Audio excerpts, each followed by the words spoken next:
right, settle back and enjoy as we roll it out at you yet one more time. This 2003 edition of Orioles baseball right here on the Orioles television network. Magnificent day to do it.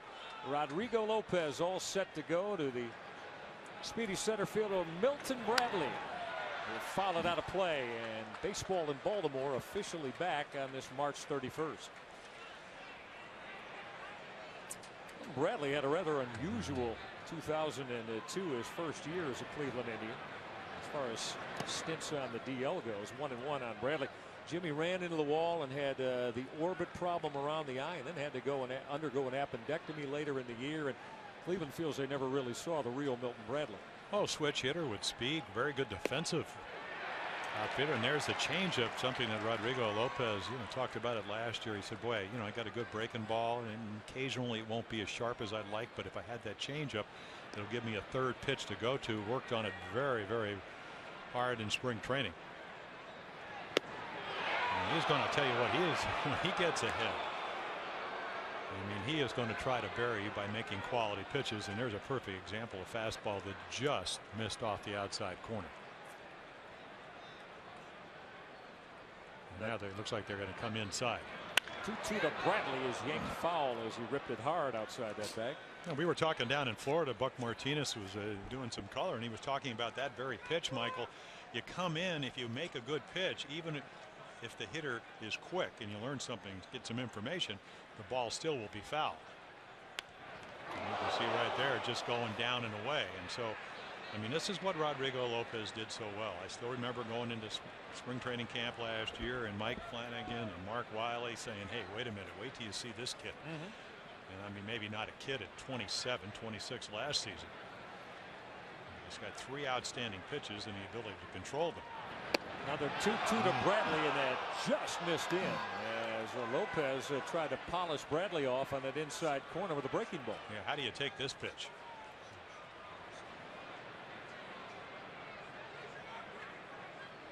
Payoff pitch to the Indians leadoff man.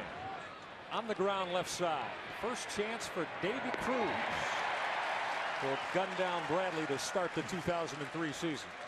Well, is that across the bear? You're replacing the shortstop that went 110 consecutive games without an error. So to keep that streak alive, you want to make it 111.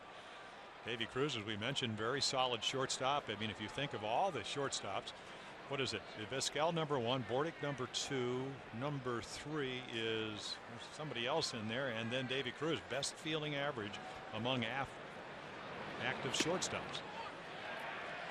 Speaking of shortstops, one of the best in the business, and really the graybeard now. He and Ellis Burks, and we're speaking of Omar Vizquel. Vizquel really muscled up last year with those 14 home runs, the switch hitter. As Lopez will quickly get ahead of him at 0-2.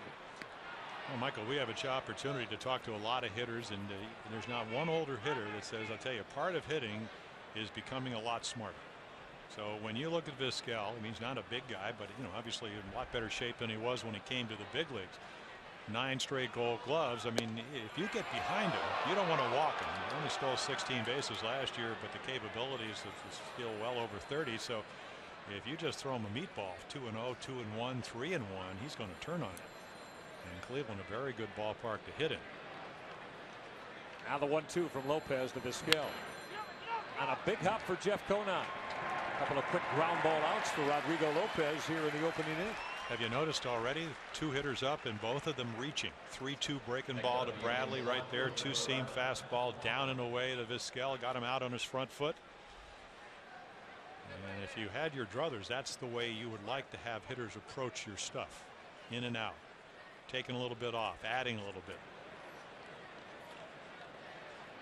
I'll get Matt Lawton to the plate. Lawton played right field in Cleveland a year ago. He's going to move over to left field now and start the season under their rookie skipper, the youngest in the majors, 34-year-old Eric Wedge. And Lawton, another one, much like Milton Bradley, shoulder problems limited him to more of a reduced role than the Indians had hoped for last year. Jerry Hairston will get a chance as that's grounded right side. Ground ball outs aplenty for Rodrigo Lopez. Orioles coming to hit on opening day and scoreless. Sabathia, only 22 years of age, and Got to go all the way back to 1986 when Dwight Gooden started the season. He's now since that all the way, what, that's 17 years now, the youngest pitcher to start a game at the major league level. And he can bring it. Karsten Charles Sabathia, there by the CC, grew up around Oakland, California, and threw that fastball for a called strike to Jerry Hairston. There's Jerry's numbers last year, 268, but after the All-Star break, Hairston started to come on. That's lifted to shallow right. Brandon Phillips is going to get called off by Karim Garcia, who puts it away. So CC Sabathia on a couple of pitches taking care of Jerry Hairston. I don't know if we got a temperature at game time to start, but it was somewhere in the, I guess, the low 40s or so. But it is, the wind's whipping. You're bundled up. You have your scarf on and are ready for anything that the elements may bring. Well, yeah. Should I say Old Man Winter is still around Baltimore town? He was here yesterday. Here's Gary Matthews. And Matthews, the switch hitter. We saw Matthews mostly in right field last year. And Gary missed the final 6 weeks of the season as Sabathia missed down and in. But you know, Jim, it's ironic. The Orioles hit the 500 mark at 63 and 63. Matthews went down, not to return with the exception of a couple of pinch running duties, and the Orioles proceeded to go 4 and 32. That they did. Fly ball left field. Breeze catching it. Now Lawton's got to come in about 8 or 10 strides to put it away. Well, you always try to, when you try to gauge the wind here at Camden Yards, you'll look at the two birds to the right or the left of the clock up in center field scoreboard. And if you know, that wind looks like it's blowing out, that's in left center. But if you come around to the scoreboard in center, wherever the noses of the birds are, that's usually the way the wind is blowing. So Gary Matthews Jr. said, and it looked like the wind is, well, so the wind looks like it should be blowing out, but that ball did not go out at all. He was looking around. He said, I hit that pretty well. Didn't go anywhere. Quite a round of applause from the Oriole faithful for B.J. Surhoff. As you see, as I mentioned, only 25 games with Atlanta last year as Sabathia back him off the plate. B.J., you know, when you go back to his final 2 seasons here with the Birds, Jim, 99 and 2000, tremendous years. And he was there a constant, 162 games worth. And I think when you talk to most Oriole fans, I still remember all the tears that were shed here on trade deadline day back in that 2000 season when B.J. just minutes before the deadline was dealt down to Atlanta. That he was one of many Orioles. That's bounced slowly toward a charging Brandon Phillips. He'll toss out Surhoff. Sabathia goes quickly through the Birds. Scoreless after 1 on opening day on the Orioles television network.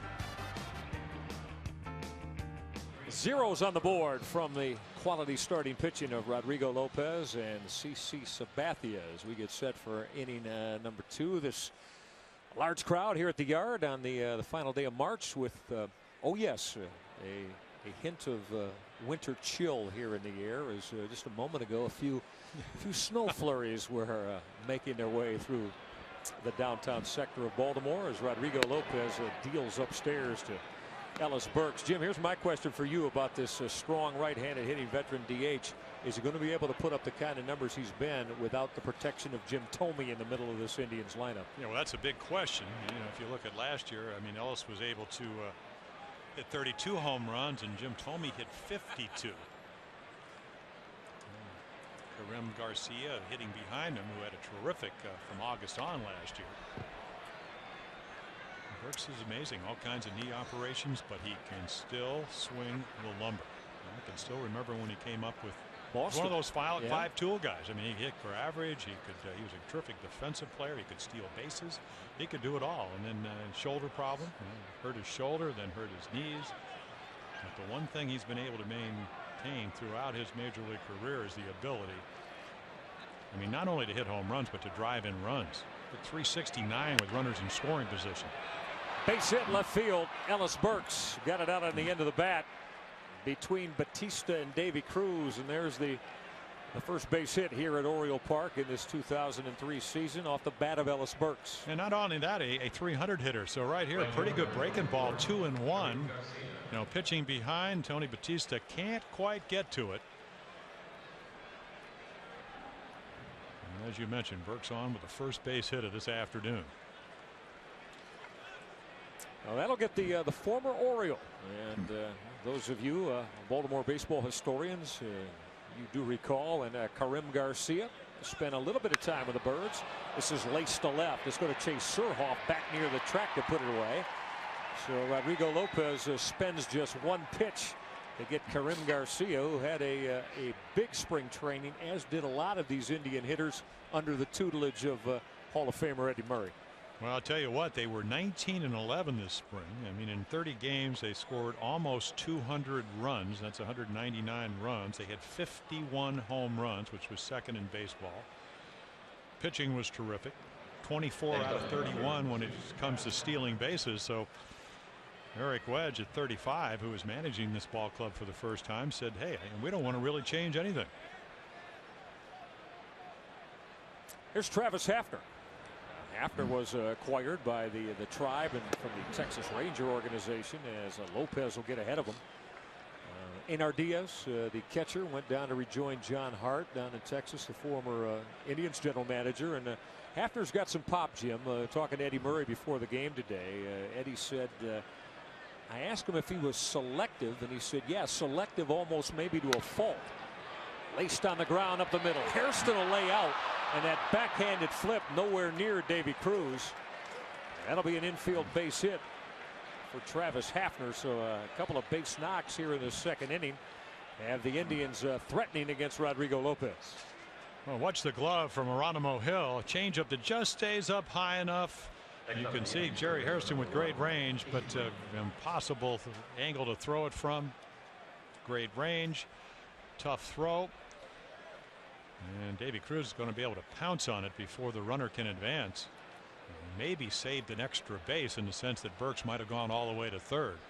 And with one out, that could be big. Fly ball could have scored a run. Here's Casey Blake, who won the third base job, as Lopez will bend that breaking ball on the outside corner. The good slider from Rodrigo. Jim, in Cal Ripken's final year, 2 seasons ago, you saw Casey Blake. He got a couple of starts at first base for the Birds. Appeared in 6 games in that final week of September. Yeah, they hit a home run up at Fenway Park off of Casey Fossum, who's going to be one of the Red Sox starters this year. Ripped off of Lopez. Got time to toss out Blake, but that throw pulled Conine off the bag. Everybody's safe. He did have time. He gathered himself, recovered nicely, Jim, but that underhanded toss made Jeff Conine get off the bag to go get it. Well, once again, not really feeling your position off the, looked like the right thigh, and right here, by the time he gets the throw, because it's a long underhand throw, the throw just a little bit high. You can see Jeff Conine's foot just come off the bag, and Chuck Merriweather, the right call at first. You can see very good call by the first base umpire.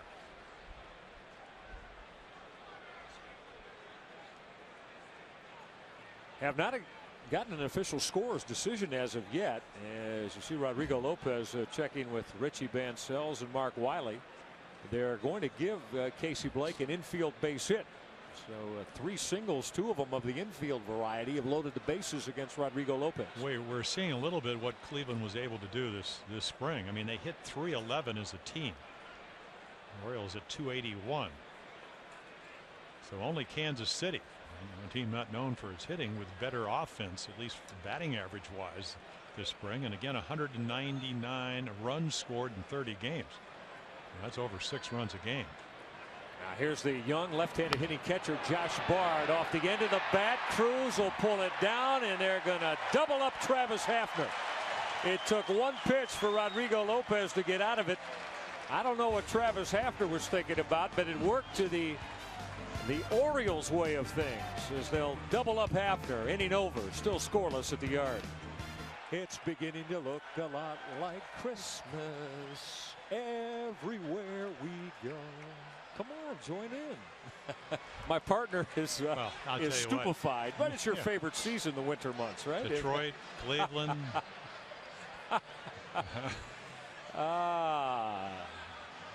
Rodrigo Lopez saying, wait a minute, this is not how I envisioned it. As the snow comes swirling down here in this, about maybe 36, 37 degree opening day in Charm City.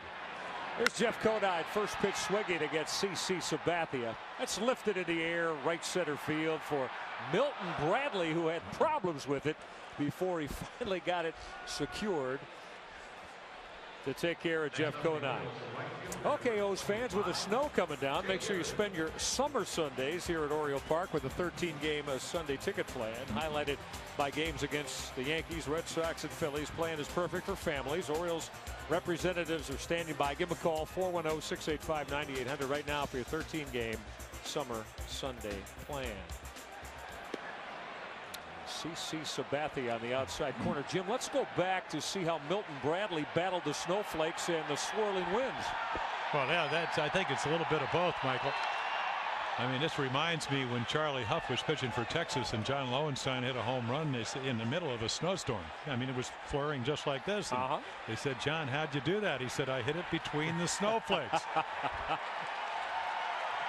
Now this is this could start to stay a little bit if it continues at this rate.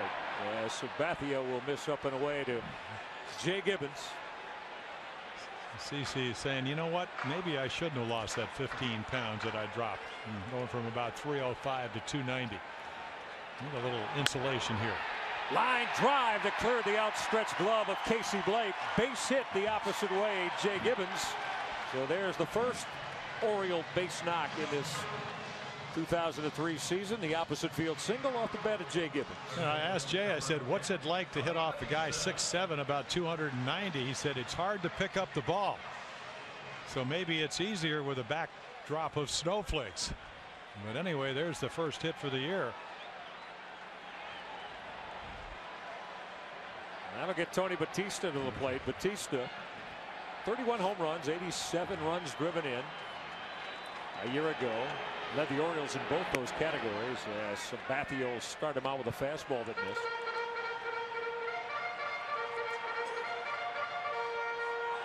Tony slid average-wise, had a real rugged September, as did most of the Orioles hitters. As Batista wound up at 244 on the year, that's going to reach the seats. 174 in September will do that to your batting average. Great spring, though. At almost 400, 388, but did not hit a home run.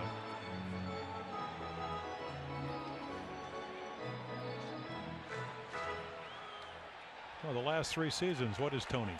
5 for 11 with 4 home runs. One of them last year against Roger Clemens. In fact, let's get the videotape rolling back to opening day a year ago. Jim, you mentioned after Clemens got hit by that ball back up the middle, Batista went out of here to propel the Orioles to that 10-3 win. We need a little more of that sun from last year to this afternoon. In fact, early on today it was pretty bright and clear. That'll reach the seats 2-2 now on Tony Batista. Jim, there's the numbers you were speaking of. The last 3 seasons. One in a couple of them in a Blue Jays uniform for Tony Batista on opening day.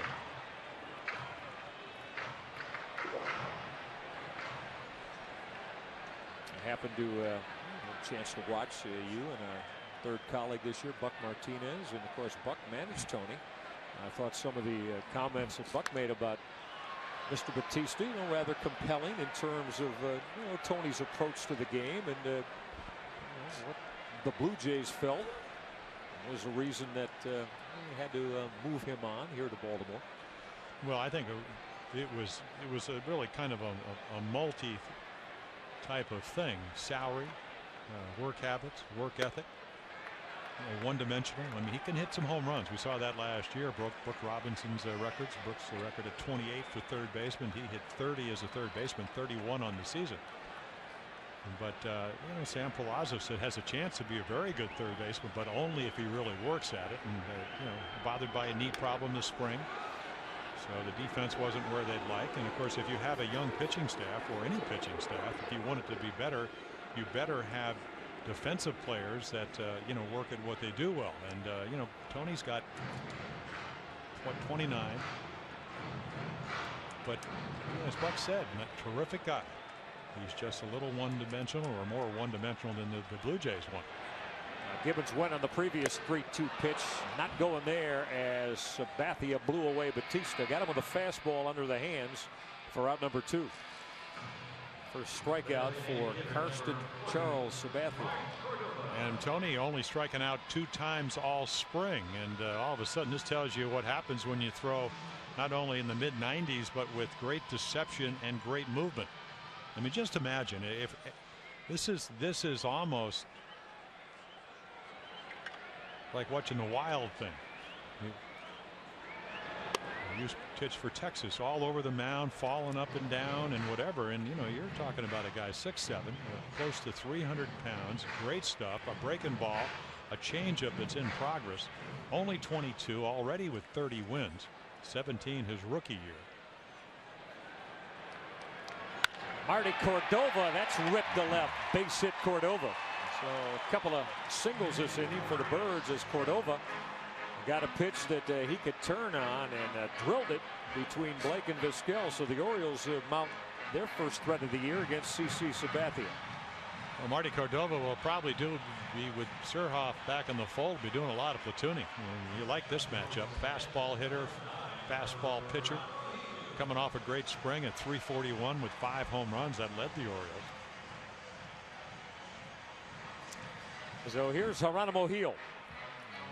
For Geronimo, I think the obvious, Jim, he became the first Orioles rookie catcher to start an opening day since one of your former battery mates, Andy Etchebarren, and held that job throughout the entire 2002 season.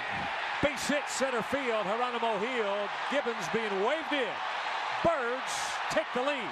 RBI base hit, Geronimo Gil. Well, Michael, you asked me how the Orioles can get better. Geronimo only hitting 198, 4 home runs, 12 RBIs the second half. Got a little bit tired, got pull conscious, and Terry Crowley, the hitting instructor, said he had a great spring at over 300. We're going to hit the ball back up the middle, use the whole field, and he does that right here. Bradley, no play, drops it, picks it up. Gibbons makes it 1-0. So the 2-out base hit. Boy, does that make a difference. We talk about how the Angels parlayed a good offense, not a great offense, into 99 wins last year. This is how you do it. Pick your teammates up with a 2-out base hit, and that's exactly what Geronimo's able to do. Here's the Oriole Park hitting debut of Davy Cruz. Birds right-handed hitting shortstop as Sabathia misses low. You Oriole fans recall Davy Cruz. His best couple of years were with Buddy Bell, the gentleman who's now the bench coach of the Cleveland Indians for manager Eric Wedge in Detroit back in the late 90s. Bounced slowly past the mound. Brandon Phillips will pick it and throw out Cruz. Inning over. However, the Birds get on the board. Orioles have a 1-0 lead, and you're watching the Orioles Television Network. The Orioles get on the board using 3 base hits to take this 1-0 lead. The Hall of Famer Eddie Murray, 500 plus home runs, 3,000 base hits. Jim, 1996 in September, and Eddie said, "I've got 500." Yeah, just snuck it in over the 373 out in right center field for the 500th time in his career. Cal, of course, very happy. Everybody. I'll tell you what, Eddie, I mean, we talk about the 3,000 plus hits, the 500 plus home runs, but he was a terrific teammate. And it's interesting, you know, he will talk about what an impact that Lee May had when he got here. Lee was kind of the veteran guy in the clubhouse, great home run hitter in his own right. There's Brandon Phillips, the rookie second baseman, to lead things off against Rodrigo Lopez. And Brandon Phillips came over in that Bartolo Colon deal. So if we happen to run into Frank Robinson, I think we can find out a lot about Brandon Phillips. They really like him, Jim. And the right side of the infield with Phillips and Travis Hafner, they believe they might have both a couple of potential Rookie of the Year candidates. Yeah, Phillips, of course, a little bit younger, and came up as a shortstop. I ran into one of the coaches for the Marlins. Lopez just popped Brandon Phillips up as Jerry Hairston arranged on that outfield grass to put it away. Yeah, I was talking to Perry Hill, who was in the Montreal organization. Of course, that's where Brendan Phillips came from up. And he said, you know, he's a terrific shortstop now, learning how to play second base, but only 21 years old. Well, they have John McDonald, you know, kind of utility guy that he battled it out with him, but they think he's got a very bright future, as they do with the Milton Bradley. You know, Eric Wedge at 35, youngest manager around, said, hey, a lot of these guys have tremendous upside, but it's going to take a while for us to find out what that upside is. Well, most of the prognosticators figure Eric Wedge and his Cleveland Indians to finish behind Minnesota and Chicago and ahead of Kansas City and Detroit in the American League Central, as Lopez will miss low with a slider. 74 wins a year ago. Yeah, after an 11-1 start. Right. And they shocked the whole baseball world. Now the 1-1 to Bradley. Geronimo Heel, and you know you have to feel that in this 36-degree weather as Heel took a shot off the bat of Milton Bradley.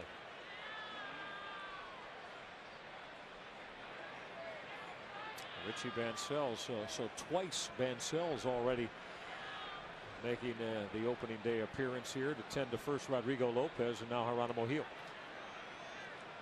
Yeah, tough day already from the boys from Mexico. This is not exactly, I think it's not quite this cool down in Mexico.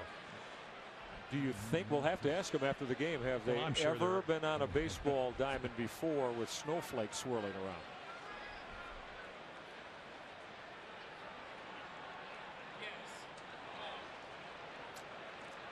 Recall, Jim, that first trip last year that we made up to Fenway Park in Boston. It was wintry, but I don't remember any snow. No.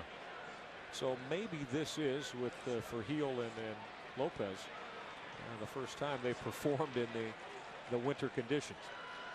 Well, let's see. Rodrigo did play 1996 in Idaho Falls, so I guess there's a chance. That could have done it. Clinton, Iowa, Mobile, no. Las Vegas, no. Lake Elsinore, no. Portland, probably not. No, not Portland. So this could be a first. As long as you're not talking about Portland, Maine, we assume it's Oregon, right? That's what I'm assuming. Yeah. A 1-2 pitch to Milton Bradley.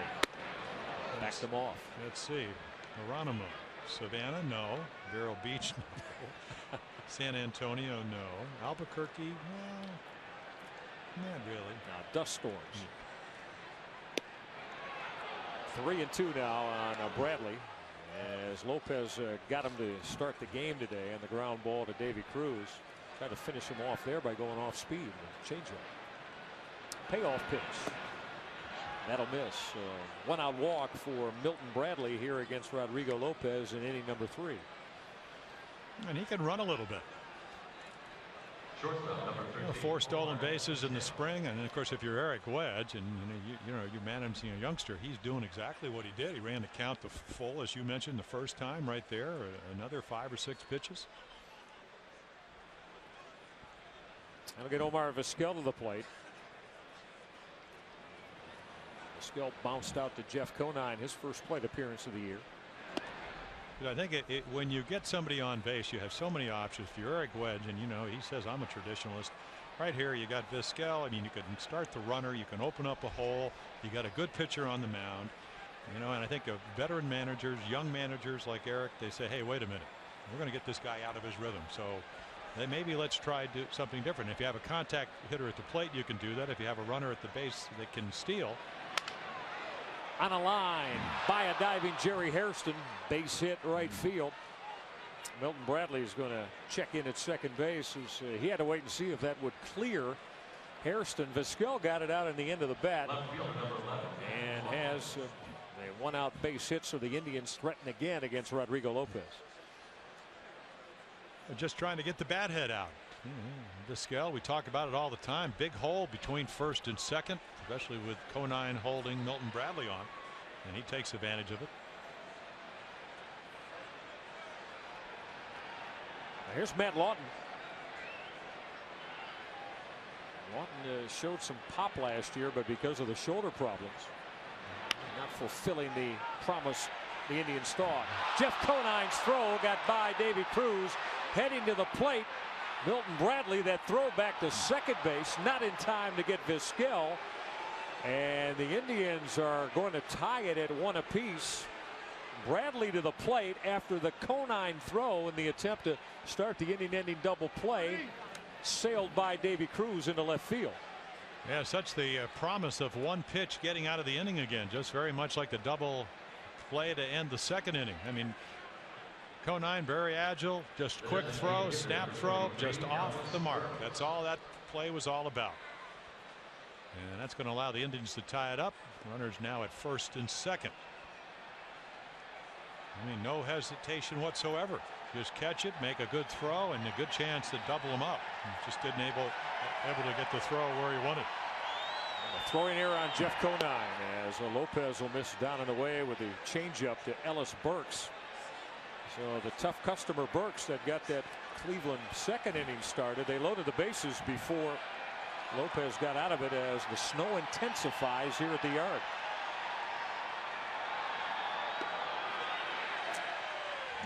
One and one on Burks.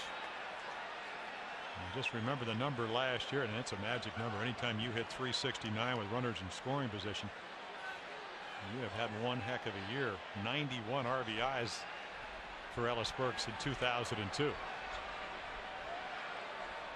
A couple aboard against Lopez. 1-1 to Burks. That's a called strike. Nice spot from Rodrigo, Jim, as he got that two-seamer in under his hands. You know, and Ellis Burks says, listen, I don't want to really hit with 2 strikes, but I don't want to swing at that pitch either, because I mean that two-seamer is just going to dive down and in. If you hit it, most likely you hit it on the ground and one of the infielders might have a double play ball.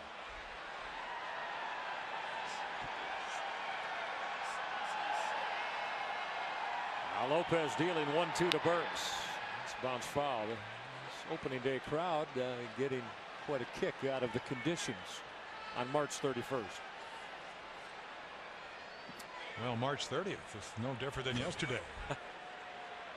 Well, I think of that. Remember the Toronto Blue Jays first ever game up at Exhibition Stadium? I remember in 1977 there was snow on the carpet up there as they had to clear it off in between innings. Well, Burks hanging tough against Rodrigo Lopez. Now, if you're a hitter, you see Davy Cruz trying to keep his hands warm, but you're looking out, trying to pick up the baseball and find a location point, Jim. And from that shot in our center field camera, you're wondering how easy it is for Ellis Burks. 1-2 pitch. In the air, up the line and right. Gibbons can't find it. I'm not sure Chuck Merriweather could either. It landed fair. Vizquel to the plate. Over to third is Matt Lawton on the opposite field. Snow affected. Base hit off the bat of Ellis Burks. Jake Gibbons never had an opportunity to pick up the baseball, Jim. He was asking for help right from the beginning. Question is, Mike Argo wants to know where did it land, because Merriweather wasn't running down the first baseline. Oh, he's probably also asking, why are you going to now take the teams off the field and cover the field when obviously we're at a disadvantage when you can't even see a routine fly ball. Well, quite frankly, we had problems detecting where the baseball was going to land, fair or foul. And watch Jay Gibbons right away. Well, Jeff Conine at first has his hands up. He has no idea where it is. The umpires don't know where it is. You can't see where it is from there.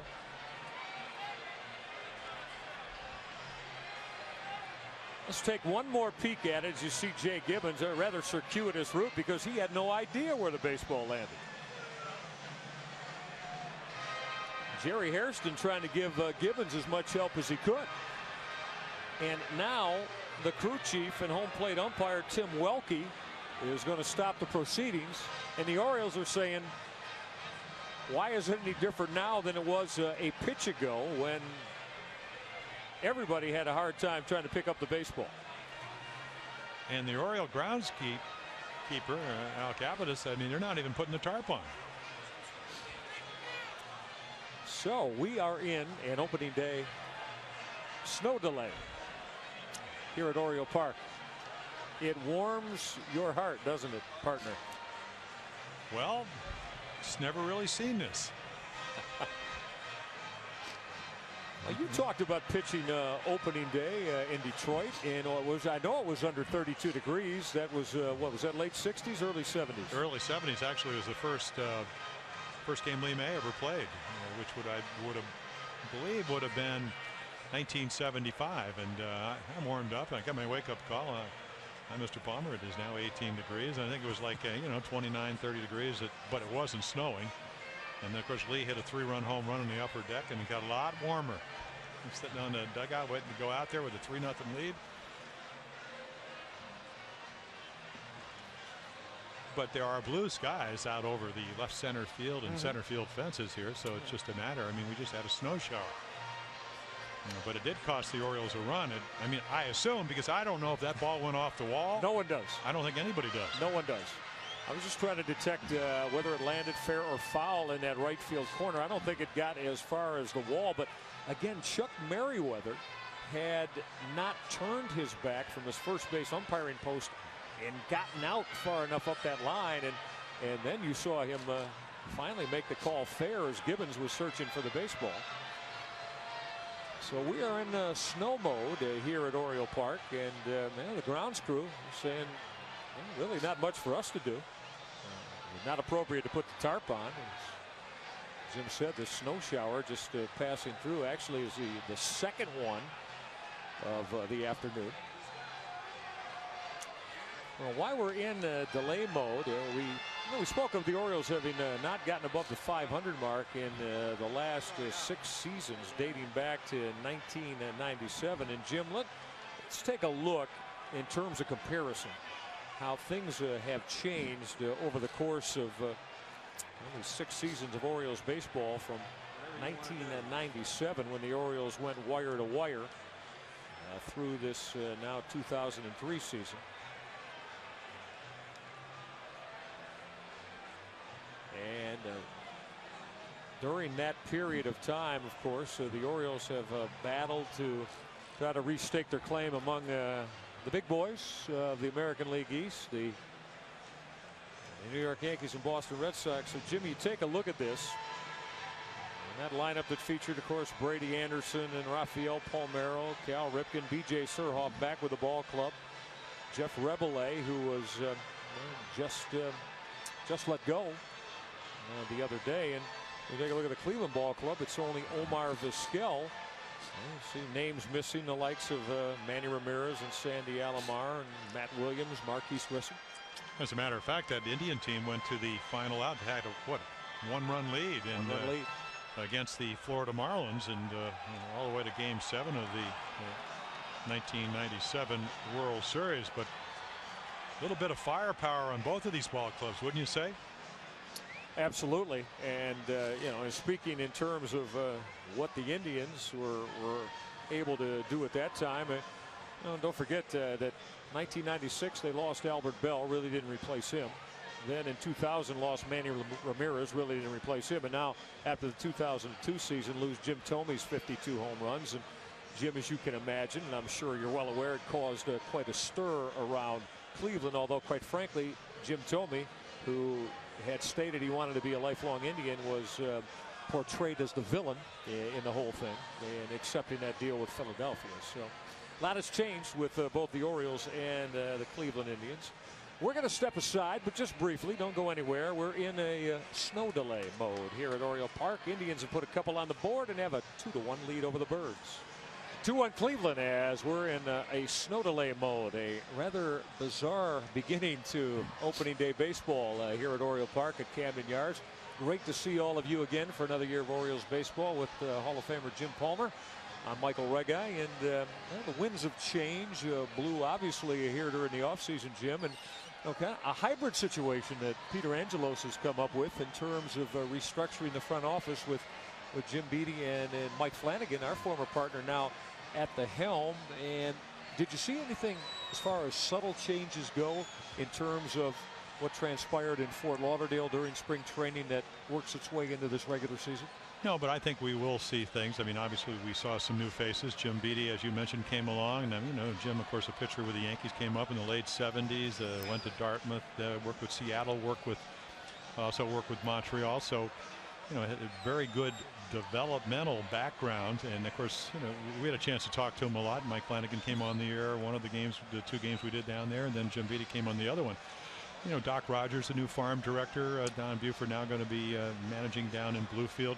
So a lot of subtle change, but I think we'll see them as you get more continuity. I mean, the one thing when I first started with the Orioles, which was back in 1964, Cal Ripken Sr., Earl Weaver, Billy DeMars, people like that, they were all on the same page. And of course, you know, now have a manual how to teach young pitchers how to, you know, what do we do as far as warming up? What do we do as far as mound presence? What do we do as far as where our feet are and whatever?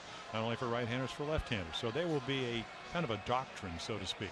All right, how important is it in your mind in terms of what we know in Major League Baseball today? First of all, identify young talent, be it at the collegiate level, the high school level, and then make sure it's developed in a way that you deem necessary to procure it to try to get it to the Major League level, which frankly is something that has gotten away from the Orioles in terms of the ball club just hasn't been able to do that over the course of the last decade or so. Well, yeah, maybe almost 2 decades. You go all the way back to 1982.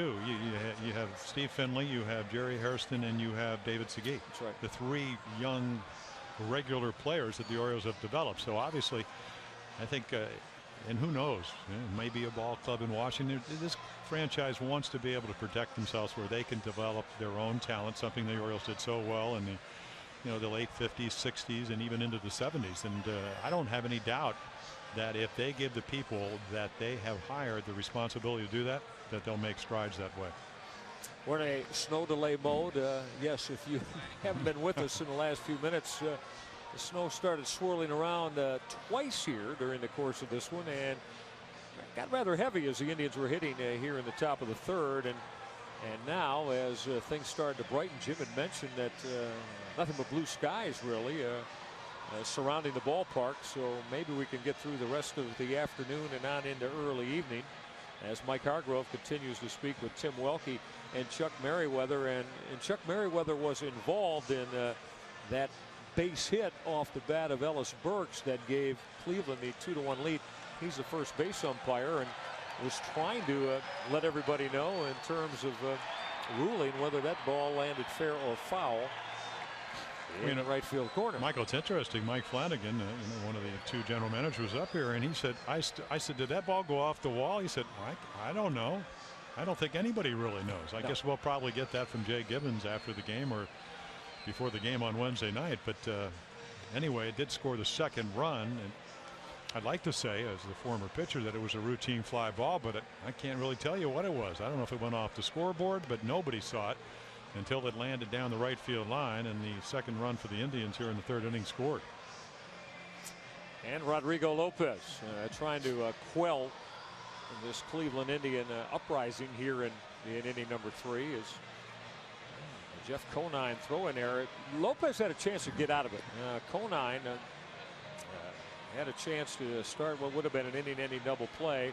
Threw it wildly into left field. And let's go back. And now here's where the snow is coming down heavily. Here's the ball hit off the bat of Ellis Burks. And we were just talking about how difficult the ball is to pick up. Well, Jeff Conine had his hands on his hip, didn't know where it was. It's like a high breaking ball, and it's hit somewhere out to right field. Now, we're eventually going to see it, but you don't know if it's off the wall. You don't know if it landed there. Here comes Vizquel. He's going to make it 2-1. As Jerry Hairston runs it back into the infield. So obviously, I mean, that was what, 15 minutes ago. Now that shower or whatever. I know we have the radar here. I mean, I know rain shows up on it. Do snow showers show up on the radar? I mean, could this have been anticipated? No, and it was obvious that Jay Gibbons. There's a helpless feeling. I mean, you're playing right field here at the yard and have no idea where the baseball was. And because of the snow-aided RBI base hit from Ellis Burks, Cleveland has a 2-1 lead. So we're going to get back at it after a delay of about 12 to 15 minutes. There's Ellis Burks, who is now 2 for 2 after that RBI base hit. And at third base, Matt Lawton. Still only one out. And here's Karim Garcia. Garcia put together a rather special ending to the 2002 season in a Cleveland Indians uniform, as well, he really put the power supply on Jim in a 2-month ending. 16 home runs and delivered 52 runs driven in while almost hitting to the 300 club. And that was the best in the major leagues from August 6th on. So I still remember year after year in the Dodger organization, this was the youngster that, and there it is right there. I mean, those are pretty special numbers, but he was a guy that always was one of the top prospects in the Dodger organization. When he was with us, he just had a very, very slow bat. Throw the fastball right by him. The 2-0 pitch, laced to center. Matthews is there, and he'll put it away. Lawton's will be able to tag easily and head to the plate. RBI and the sacrifice fly for Karim Garcia. And Cleveland bumps the lead to 3-1 here in inning number 3. And of course, that's what the Indians did so well this spring. You don't score almost 200 runs in 30 games if you don't take advantage of the runner at third, less than 2 outs. Look for a pitch you can get in the air, and that's exactly what Karim Garcia did. Hit it well. In fact, he's hit 2 line drives this afternoon already. There's Travis Hafner. Again, the first pitch swinging, and this is going to find the seats on the left side.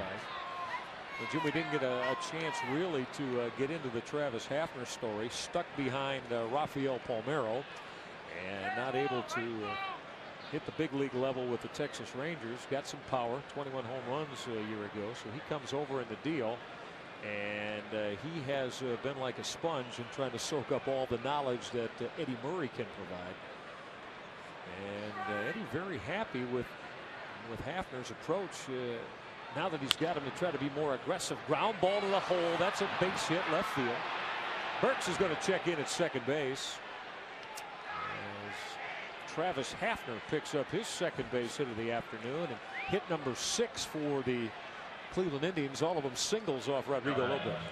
And what they're doing is, I mean, just hitting pretty good pitches exactly where you should hit it. This is a 2-seamer down and away, and you can just see it's big and strong, just fights it through the left side. And if that's a ball, if you try to pull, you roll over. It's a routine ground ball to Hairston at second, inning over. So not only do you keep your average up, you keep your on base percentage up, you allow the next batter. And that's Casey Blake. I mean, Blake hit .441 this spring. And there were some blistering bats for the Indians in spring training, and really doesn't mean you're going to carry over into a regular season. Spring training numbers really don't amount to much of anything, at least one loss side. But their organization, as the Orioles did, felt good about young hitters that were swinging the bat well.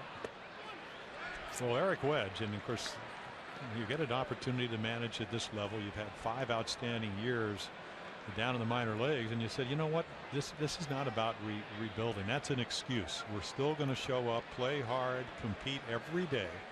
And he said we have a lot of competition on our ball club, a lot of youngsters vying for the same position, and that's healthy. 1-1 from Lopez, so he'll get ahead of Blake now at 1-2.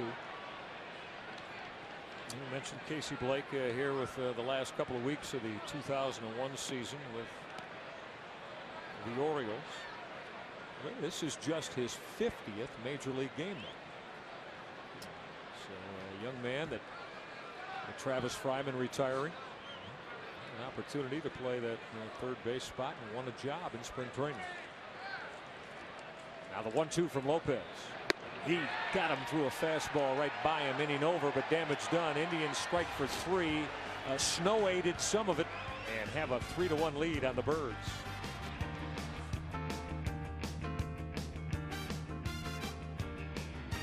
A bright sunshine now on this opening day as the Birds saw Cleveland put 3 on the board and take this 2-run lead. All right, don't forget, Orioles fans, this Wednesday is 1983 World Series Champion T-shirt night. The first 25,000 adults 15 and over to come see the Orioles and Indians will receive a terrific T-shirt. There's a nice look at it, honoring the 20th anniversary of the 1983 World Series Champion Orioles. Purchase your tickets for Wednesday's Orioles T-shirt night. Call that number you see there on your screen, or of course you can go online at the website at theorioles.com. We're delighted you're a part of opening day here on the Orioles television network. Alongside Jim Palmer, I'm Michael Regai. Orioles find themselves down a couple after they struck first against CC Sabathia. Birds got their run in the bottom of the second as Geronimo Gil produced the RBI base hit. Well, how comfortable is Jerry Hairston going to be at the leadoff spot? In the air to left and deep. That's going to get over the head of Matt Lawton in one hop up into the seats for the automatic two-base hit. Now, Jim, I just asked comfortability out of the leadoff spot. Jerry Hairston really struggled in the beginning of last year, but got it turned around in the second half of the season. Well, he was the Orioles leading hitter the second half, and right here, 81-mile-per-hour changeup. And of course, if you're Matt Lawton, you're playing percentage baseball. Don't figure to hit it over your head. Nice catch by the youngster right there. Excellent grab on that ground rule double. So the Orioles, after giving up 3 in the top of the third, trying to come right back. And of course, the important thing here is, early in the game, you got to get them over. You either get them in or get them over. And, I mean, we talked about again the Angels, not your prototypical great hitting ball club, but what they did do so well last year on their way to a world championship was situational hitting. Everybody talks about it, and this is part of the process right here. And of course, if you're Sabathia, what you're trying to do is get the Matthews either strike out or hit the ball to the left side and not advance the runner. He's already ahead of Gary Matthews at 0-2. I think Matthews was thinking about taking a shot the opposite way to the right side. Switch hitting center fielder. Well, and the important thing is that you have a left-handed batter on deck. B.J. Surhoff, so he's left-handed.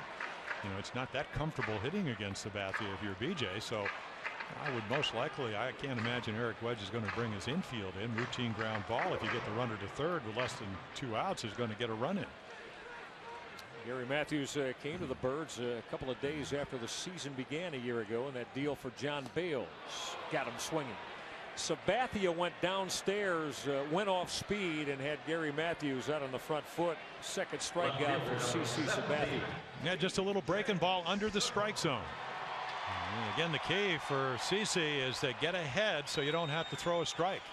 And you can see right there, great side angle of Gary Matthews Jr. Very good fastball hitter, but he is going to have to prove at this level, having a chance to play, that he can hit the breaking ball. Here's the veteran left-handed bat of B.J. Surhoff to face Sabathia. Jimmy, a little bit of surprise because in talking to Mike Hargrove today in his office, he said, no, I just went on feel, but originally he was going to have Melvin Moore in the lineup on opening day. Another right-handed bat against Sabathia, but decided late to go with Surhoff. I'm a little bit surprised. I mean, I know B.J. doesn't matter if you throw it with both hands. He's willing to play. Try to fight that off on the ground toward a charging Vizquel, who will throw out Surhoff by a step. But if you're going to have Melvin Moore on this ball club, you want to get the right matchups. And Melvin's numbers the last couple of years much better against left-handed pitching. You probably help yourself defensively because he's more mobile. So am I surprised? Yes. It doesn't mean that Mike Hargrove, he has every right as the manager to say, hey, wait a minute, I'm going to go with Surhoff. But Moore had a better spring than B.J. did, even though they were used differently. Well, Jerry Hairston moving over to third base now with 2 down on that Surhoff bounce out. And here's Jeff Conine as Sabathia will move him back with a fastball. Jeff Conine, 136 games a year ago. And Jeff was having a terrific season, but Jim blew out that hamstring, and it turned out to be a very severe injury that caused him to miss just a couple of months of baseball as he was up at the Veterans Stadium in Philadelphia. And so Conine's numbers came down dramatically. Well, not the home runs, but certainly the runs driven in from his Oriole MVP year of 2001 when he drove in 97 runs and hit 311. Well, he hit 400 runners in scoring position that year. Just one of those years you dream about as far as being able to produce in situations like this. Good breaking ball from Sabathia on the inside corner to even the count at 2-2. See, that's what we call pitching when you're behind, being able to use something other than the fastball, because Jeff Conine, great fastball hitter, that's what he's looking for, and at 22 years of age drops the hook over. See, and now what happens is you get deeper into the count. Once you're able to pitch with a breaking ball behind, you don't know what to look for. You're sitting dead red, 2-1. All of a sudden, here comes the curveball. Now it's 2-2. Well, he's got 3 options now: fastball, curveball, or changeup. And of course, with the youngster Josh Bard right out there to have a little conversation. Eric Wedge saying Bard may only be 25, but he's like 25 going on 35, and he's a catch and throw guy. I don't know if he'll hit that much in the big leagues, but he said he can catch, and that's his job. Young pitching staff somehow steer him through these innings. 2-2 pitch in the air, shallow center. Omar Vizquel, long way on that outfield grass to put the squeeze on it. Birds don't get on the board. Cleveland has a 3-1 lead. You're watching the Orioles Television Network.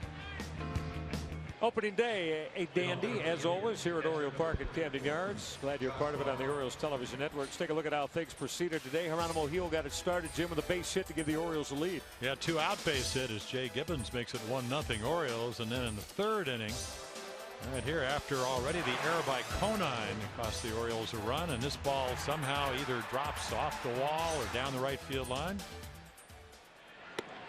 And they go on to score 3 runs. So the error, the snowball, so to speak. That's as good a description as any. So here is Josh Bard, who lined into a double play, his first turn at the plate this season, as he takes a look at the Lopez fastball that evens the count at 1-1.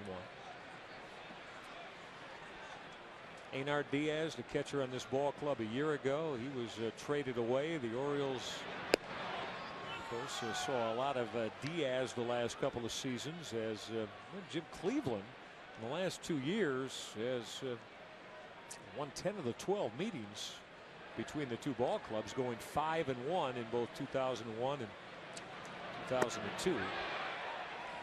Bard chased that fastball up in his eyes to even the count at 2-2. Yeah, and I guess of course, maybe a little different club with Tomey not with them anymore, but they've out-homered the Orioles 19-5 in those 12 games. Outscored them over almost 6 runs a game to the Orioles 2.8. Got jammed at Bard. Lopez take care of the comebacker. Throw out Josh Bard. Here's Brandon Phillips.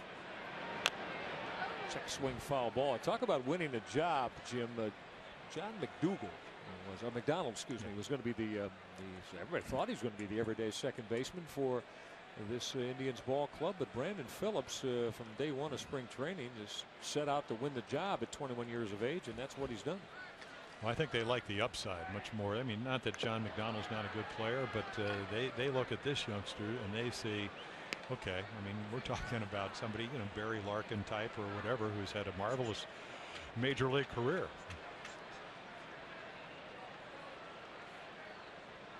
And of course, you can see Eric Wedge. He said, listen, Bradley's going to lead off. I'm not a prototypical leadoff guy. Phillips is going to hit down in the lineup. Don't want to put a lot of pressure on him. Already learning a new position, moving from short to second. But they said he's got a certain flair, maybe a little cockiness or whatever. And, he said, not bad, just enough to maybe make him a real special player. Got him outside corner with that biting slider to set down Brandon Phillips looking. That's the Rodrigo Lopez that finished second in the American League Rookie of the Year last season. Well, it doesn't really get any better than this, and you can see Geronimo Gil just going to frame it for Tim Welke. And coming right out of the minor leagues, you don't see too many breaking balls that sharp, that kind of location. Plus, he had tied him up with a 2-seamer down and in. Milton Bradley first pitch swinging and is going to kick foul.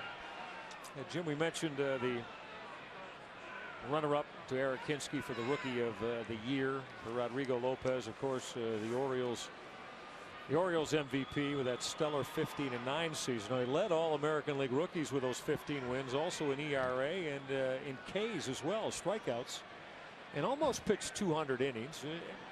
Probably got tired a little bit down the stretch. I don't think there's any doubt about that. And as you were mentioning earlier, tapered off a little bit this season. We were speculating last year that he might have pitched 365 days calendar year all the way through.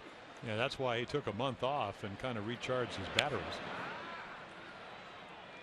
But the one thing, it's great to, people say, well, you got in the Hall of Fame, and I said, yeah, I got in the Hall of Fame, but the reason I got there because I played for teams that played well in concert. They caught the ball.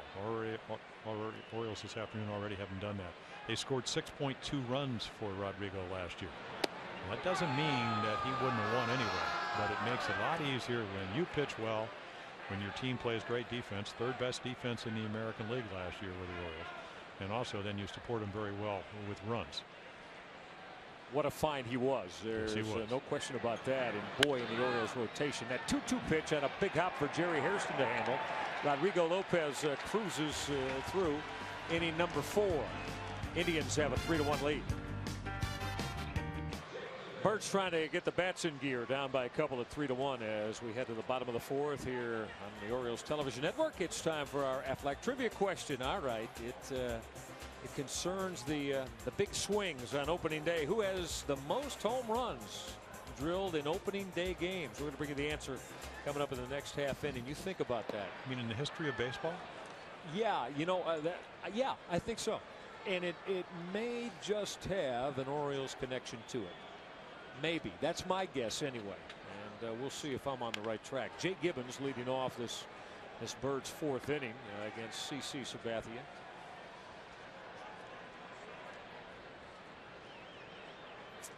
Jay Gibbons with the 28 home runs a year ago. And then, Jim, remember the day after the season ended, had that suture taken out of the right wrist that gave him so much trouble in the last couple months of the season. I think we're having another snow shower heading our way. You've got your meteorological hat on now, don't you? Well, it's clouding up again. Sabathia went down and away, and Bard will pick that out of the dirt and complete the strikeout by getting Jay Gibbons for out number 1. Jay got the first hit for the Orioles in the 2003 season, and then Sabathia says, okay, you hit a fastball the last time, and I'm just going to change our little the way I pitch you and what my selection is. I think everybody knows that Jay Gibbons loves to hit the fastball, loves to hit it out over the plate. Take a look at some opening day finals. Oh, Tom Glavine. Wow. His debut in Shea Stadium did not go well at all, as Glavine had a short work stint today. There's Tony Batista against CC Sabathia. That'll get in the seats. Tony, a strikeout victim his first time, one of the 3 that Sabathia has fanned. You see the rest of what's going on around Major League Baseball on our Nextel board that we'll bring you many times during the course of the day. The 1-1 pitch is skied to shallow right center. It's Brandon Phillips taking charge for out number 2.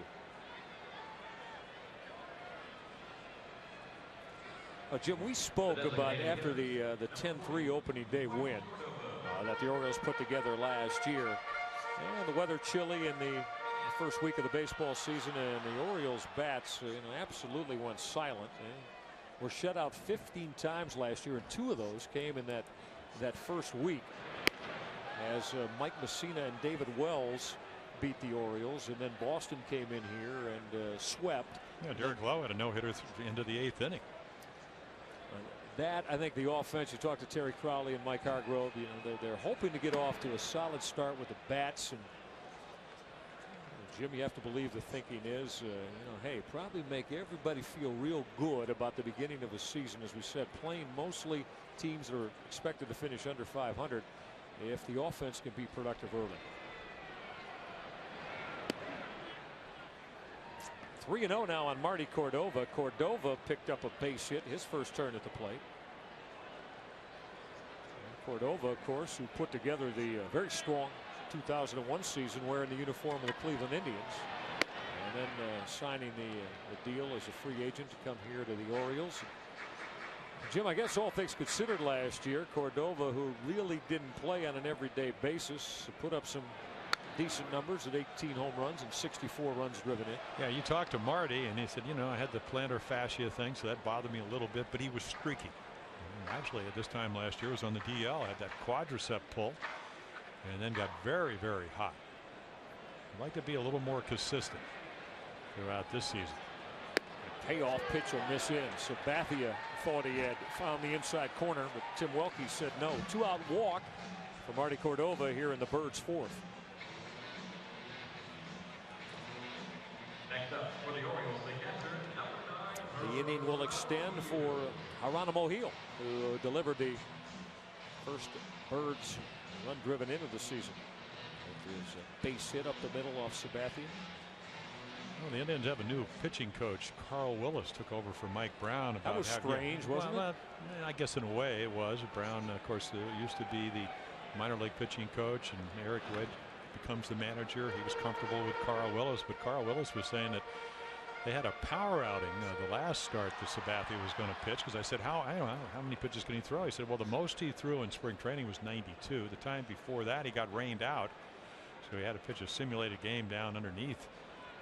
So not the perfect spring training, but you know, again, somewhere around 100 pitches or so shouldn't be a problem for CC. Big guy, as we mentioned. Yeah, 6'7" big, and anywhere, depends on what he had for breakfast, between about 280 and 300 pounds. Well, he said he hired a personal chef in the offseason. And also brought him down to spring training. He'd cook him breakfast and then make him dinner and leave it. So not only was the food healthy, it tasted good. Tasted good,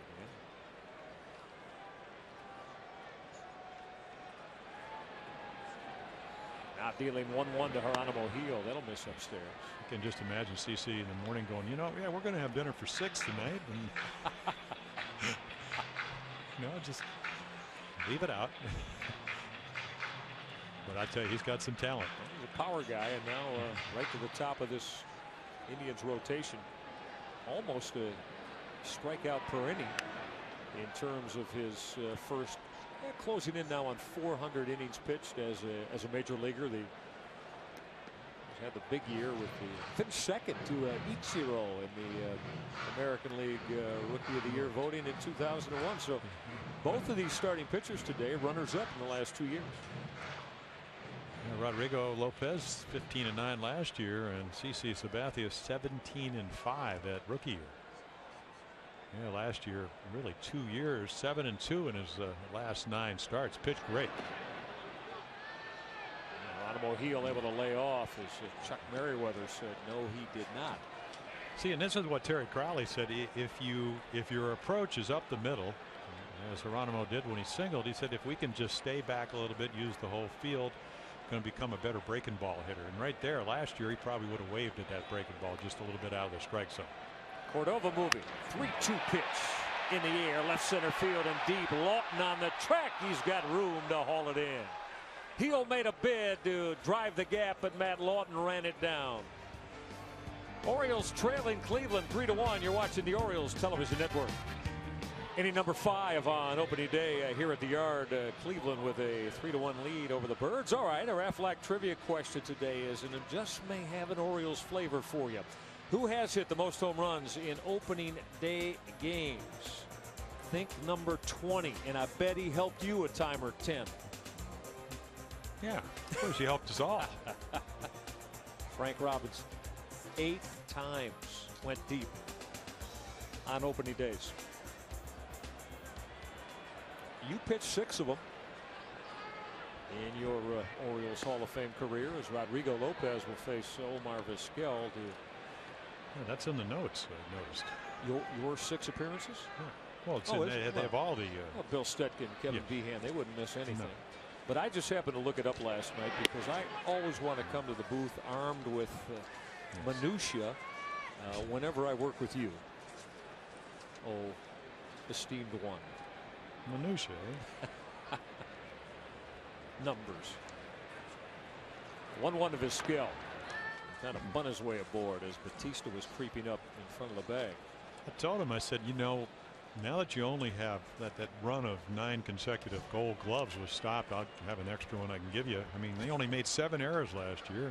A-Rod, of course, with 57 home runs, and only made 10 errors, and A-Rod got the Golden Glove and got him looking. He just froze Vizquel. Backdoor breaking ball, and Omar never moved. Strikeout to open up the 5th for Rodrigo Lopez. Well, part of throwing a good breaking ball, as you can see that one just, I mean, as you mentioned, backdoor just around the outside corner, maybe picking it up. Vizquel's hoping that Tim Wilkie, the home plate umpire, says it's outside. That wasn't the case. But on a day like today, it's sometimes hard to feel that breaking ball. The ball a little bit slippery in your hand. Easier to throw fastballs. Here's Matt Lawton, who reached on the Jeff Conine throwing error his last turn at the plate, and that's when the Indians put together their 3-run uprising. It has given them this 2-run lead. They got 3 in the 3rd. Inside corner, good heater from Lopez. You see, Lawton wasn't ready to pull the trigger. Now, most hitters, Michael, will tell you, I'm going to look away, and look for breaking balls and fastballs out over the plate, and that's why it's so important to be able to pitch to both sides of the plate. And of all the Orioles starters that I've seen Omar Dahl pitch a couple of innings, but on a regular basis, Rodrigo Lopez does it better than any of them. Well, Jim, and we saw the readying routine for Lopez last year, and we honed in on it as part of his mechanism, the tap out of the glove. Now, have you seen or encountered anything like that in terms of, we talk about trigger mechanisms for a hitter? Would we describe this as the same thing for a pitcher? Yeah, very much so. I mean, again, it's just rhythm. It's you don't have to worry about the runner. Now, of course, you better do that on all your pitches. If you only do it on your fastball, Eddie Murray is going to take him about half an inning to figure that one out.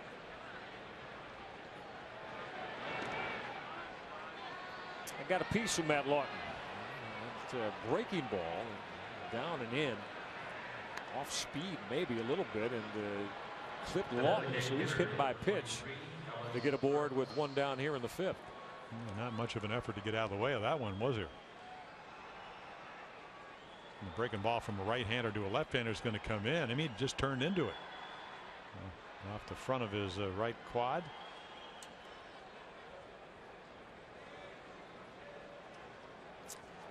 That'll get the veteran right-handed hitting DH Ellis Burks to the plate. Heel's going to gun behind Lawton, and he got him. Hung him out to dry. Geronimo Heel gunning the baseball. And Jeff Conine slapped that tag on Matt Lawton. Well, I'll tell you what, if you're Matt Lawton, you've read the scouting reports, you know that Geronimo Hill will throw behind you all the time.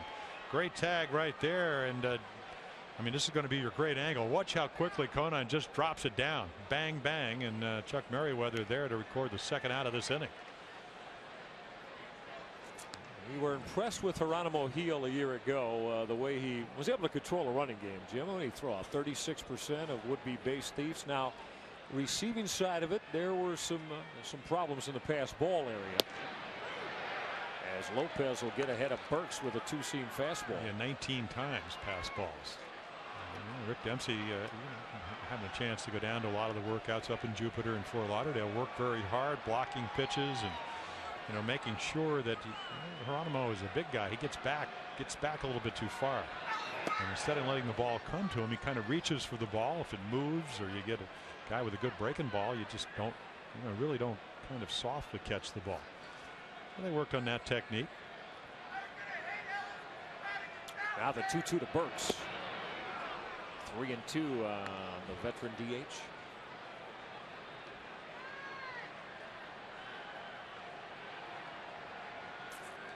Couple of base hits. That snow-affected single that drove in a run. Payoff pitch on a couple of skips to Tony Batista at third base. He'll throw out Burks. Halfway home on opening day at the Yard. The Birds trail Cleveland 3-1. Here's Davy Cruz, the right-handed hitting shortstop.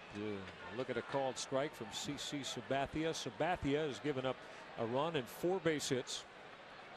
Cruz hitting out of the number 9 hole. Jim, we were mentioning those 2 very strong years he had. And Buddy Bell was a manager in Detroit. Had some big RBI years, 70 and then 82, and showed some pop in the bat as well. Ground ball off the end of the bat. Brandon Phillips will try to dive and can't make the play. Cue shot for a base hit, his first as an Oriole from Davy Cruz. Well, he does make contact. Terry Crowley said he really hits a lot of line drives. This is not a line drive, just kind of insides it out. But you know, you mentioned his years in Detroit. 28 doubles last year. That was second on the Padres team, but he had 45 doubles, 36 doubles. So right here, Brandon Phillips, nice range to get to it. Thought better about throwing it. And wise decision on his part. Now everybody says it's going to be an upgrade over Mike Bordick, and it probably would be the way Mike hit last year after coming off shoulder injury. But if you go back 2 or 3 years ago, you know, 2000 specifically, Mike hit 20 home runs that year and had what, 27 RBIs in the month of April. But we will see. I mean, that's what this season is all about. See how it plays out. Here's Jerry Hairston. Hairston has the only extra base hit in the game today as he doubled over the head of Matt Lawton back in the 3rd inning. All right, so the Orioles trying to generate something offensively. Jim, even though they're down by 2, Hairston handling the bat well. Cruz aboard with a leadoff base hit. Let's see what Mike Hargrove has in mind as Jerry Hairston will lift this to shallow center. Long run for Milton Bradley, who puts it away. That throw back to first is going to double up Davy Cruz. Milton Bradley came up throwing and he doubled off Cruz.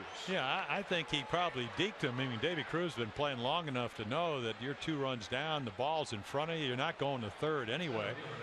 So right here, I mean, heads up play by Bradley. I mean, really off his wrong foot. He wrong foots him, but nice play.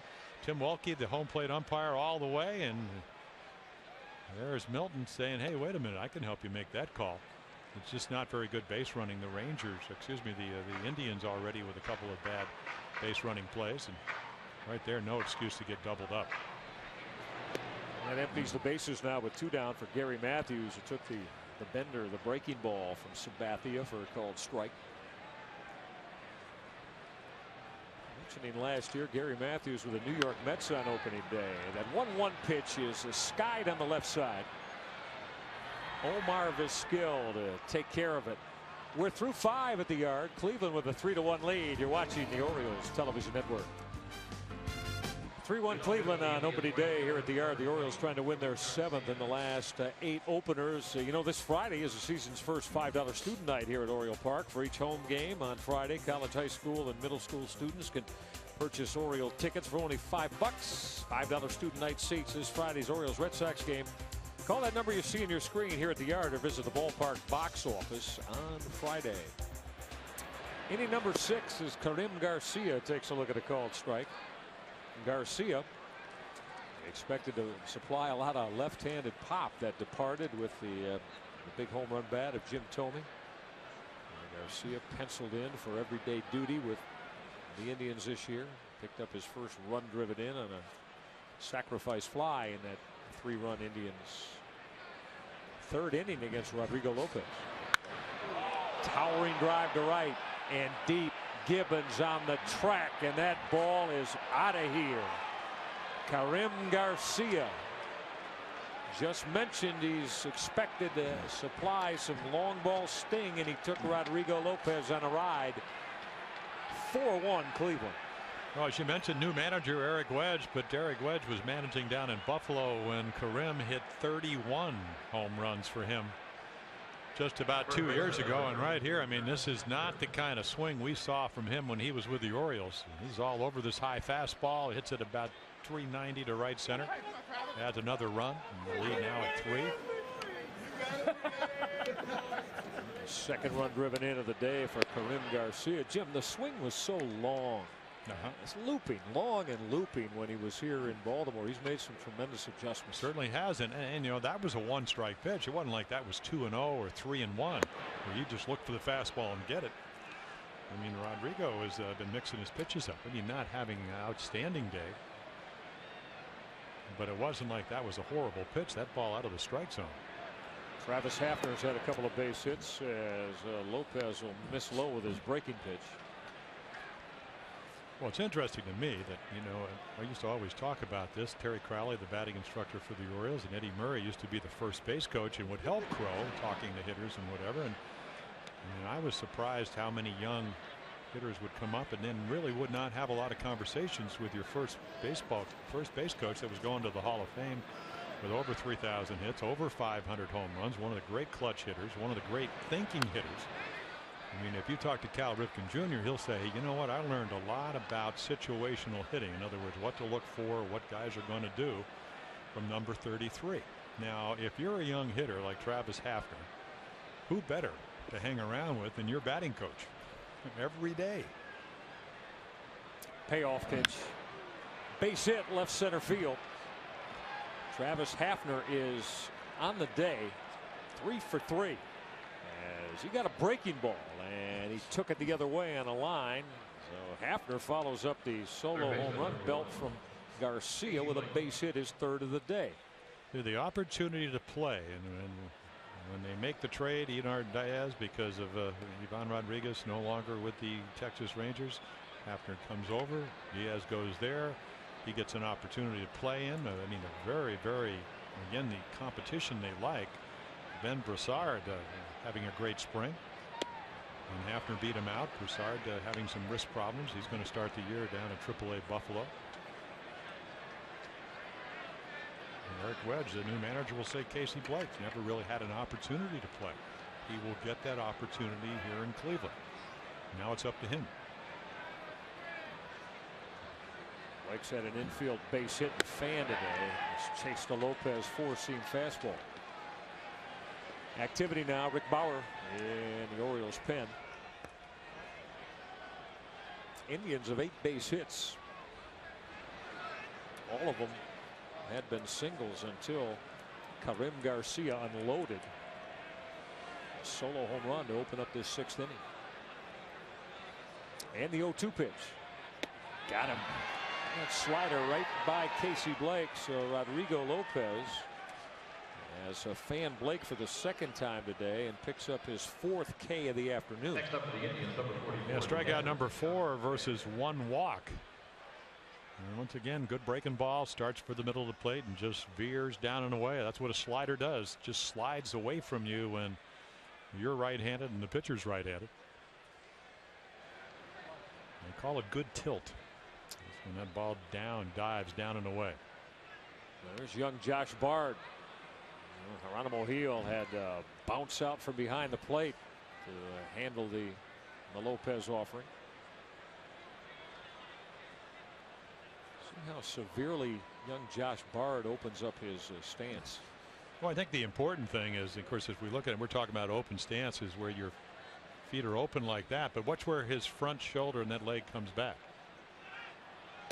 Hit and run baseball. Gil's throw, and Cruz will put that tag on Hafner, but not in time. He was going. Only by the fact that Josh Bard took a wave at that pitch off the outside edge, but Gil made a strong throw, Jim. Well, he did. Also a perfect pitch to Michael to throw on that ball away. I mean, look how quickly the transfer.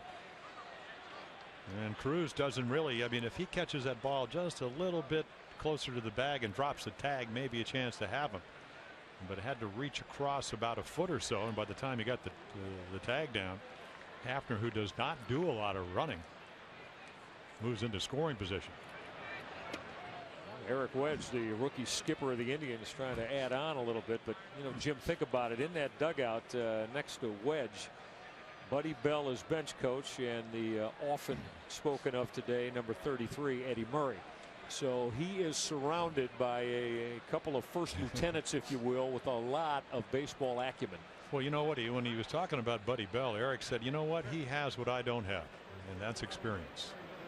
6-time Gold Glove winner or whatever, and he won all kinds of Gold Gloves. I said, Buddy, how many was it? He said, whatever. But he, you know, he's also managed. You know, he's been a farm director.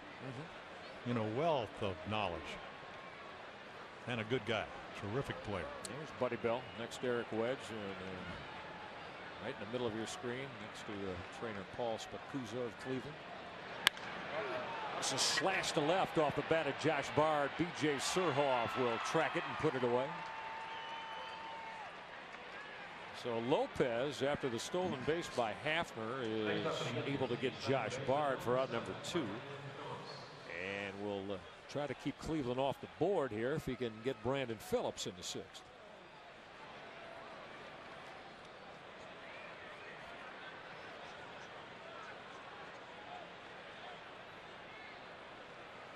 Now the youngster Brandon Phillips 0 for 2 in his first 2 meetings with Rodrigo Lopez. If you were in the Cleveland Indians organization a year ago, you had a chance to do some time with a big league club. They were shuttling and shuffling bodies in and out of Jacobs Field at a rather rapid pace a year ago. Cued off the end of the bat of Phillips. Hairston will charge and throw out Brandon Phillips. Inning over. We'll get back to the Cleveland Players Use story in a moment. 4-1 Cleveland. Head to the bottom of the 6th after the Karim Garcia home run. Cleveland extends their lead to 4-1. We were mentioning a moment ago the Indians. 59 players go back and forth through the clubhouse and had tied a major league record. 31 pitchers. Partner, that's almost like 3 complete pitching staffs, given, you know, 11-man staff. I mean, unbelievable the amount of bodies that came in and out of the Cleveland situation a year ago. Well, they made a bunch of trades. I mean, they made the trades that, well, they were very similar to what the Orioles did back in late July of 2000, except that it appears on paper that they got some really quality players. I mean, 5 guys in the top 100 prospects for the Indians. B.J. Surhoff flailing at that breaking ball low and away from C.C. Sabathia. Jim, give a lot of credit to a young man with a very familiar name to Baltimore baseball fans. And that's Mark Shapiro, the son of Ron Shapiro. And Surhoff ripped sharply at Phillips. He picked it and threw out B.J.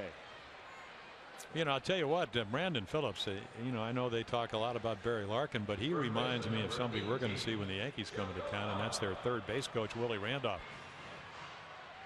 You know, Randolph, a very good middle ender, came to a trade for Doc Medage back in the early 70s. He was a terrific leadoff player, and hits occasional home runs, good line drive hitter. Jeff Conine has just rocked the gap deep left center. Didn't miss going out of here by much. Bradley Stroh is not going to be in time. Jeff Conine.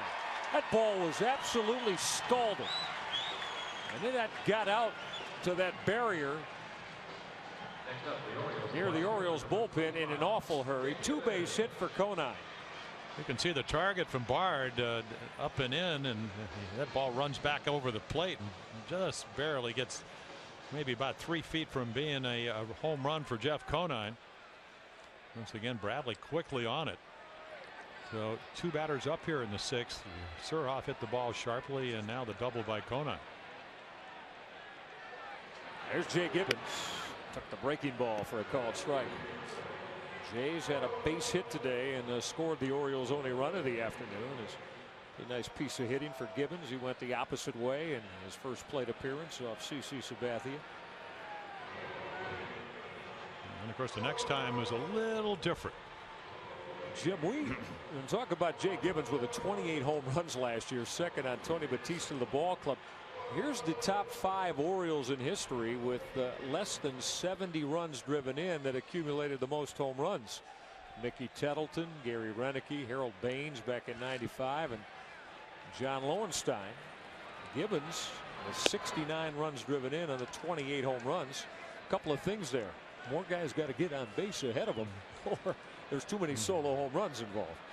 Well, the league average, I mean, that's the average runners in scoring position in the American League was 272 last year, and Jay was at 267. That's drilled off the glove of a diving Casey Blake. Base hit left field. Here comes Jeff Conine. Birds have gotten one back. RBI base hit. Jay Gibbons You got to like the approach against the left-hander Sabathia. Both his knocks, Jim, have gone the opposite way. Well, what I like is the fact that he dropped a curveball for strike one, and then CC tries to come back with another breaking ball. He hangs it, and Jay Gibbons all over it. He did not hit the curveball very well in 2002. So that's an adjustment he's going to have to make, and here he makes it for an RBI single. So Conine doubles, he scores, and now the tying run at the plate. Tony Batista stepping in for the Orioles. The Birds used the two-base hit from Jeff Conine and the RBI base hit from Jay Gibbons, and they've cut this Cleveland lead in half here in the sixth. It's funny, the new pitching coach Carl Willis said, I've had CG Sabathia till he broke in, and he said when things go bad, he said, you know, this is something he said he's going to try to work on, his windup. He's a big guy, as you mentioned, 6'7", almost 300 pounds, but he gets a little bit out of sync. So the one thing that CC said, you know, I learned last year that it was pretty much the tale of two seasons for me, 6 and 9, and in my last 11 starts I went 7 and 2. I watched film all winter. I realized I have to be really more mature. I make more adjustments at 22, whether I'm 22 or I'm 20 or whatever, to be able to be more consistent. Said he wanted to be like Bartolo Colon and have a chance to win every time out. Batista got jammed off the end of the bat, shallow center. Here comes Bradley, and he's going to put it away. Tony Batista on number 2 as Milton Bradley ran down that fly ball in shallow center field. It looks like he gets a very, very good jump on the ball. You know, all good outfielders, when you're pitching and you turn around, the ball has already been hit. They're already in motion. You can just tell by the jump. Well, give Marty Cordova a shot. See if he can get a pitch that he can turn on and drive out of here against Sabathia.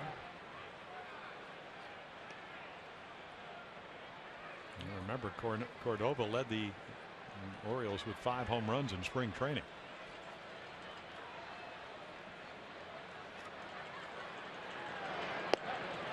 Two 2-0 on Cordova. Jim, you mentioned streaky, that he is, but we do know this: when Marty Cordova is going well, and you can see it around the cage as we visit with Terry Crowley, the ball really jumps off his bat, and you know, he hits home runs that will leave baseball yards in a big hurry. Well, here we go. I mean, hitters count 2-0. He can look for a fastball, does not have to swing at anything else. He can try to get one, you know, middle in. And here's Sabathia, 22, dropping the curveball over. And you know, there's such a big difference. 2-0. Cordova's looking for a fastball. You don't have to throw a perfect curveball. Change up, anything that is not a fastball is what pitching is all about. And that's exactly what he did. 2-1 pitch, got jammed and popped it up, and playable for Travis Hafner. The Orioles get one on the base hit from Jay Gibbons. Cleveland leads it 4-2. You're watching the Orioles Television Network. Opening day 2003, 50th year of Big League Baseball here in downtown Baltimore. We take a look at our game summary brought to you by the good folks at GM. Karim Garcia dialing long distance on Rodrigo Lopez and inning number 6. And now the numbers from our friends at General Motors. Cleveland with the lead, and Jay Gibbons has faced the Orioles attack today. He and Geronimo Gil with the runs driven in. And the workday, with that summary brought to you by GM. The workday is now finished for Rodrigo Lopez, who goes 6 innings in his first opening day start as a big leaguer. And Jim, we're going to take a look at Rick Bauer. Yeah, pitched in 6 games, and you know, he had an outstanding second half of last year, first full year in the major leagues. Milton Bradley showing bunt. That's a fair ball. Geronimo Gil will gobble it up and throw out Bradley. So Bauer with one pitch and taking care of the fleet leadoff man of Cleveland here in the 7th. Well, pretty easy. I can understand Bradley trying to bunt his way on, maybe add to this 2-run lead that the Indians have. Rick Bauer, sinker, slider, changeup pitcher.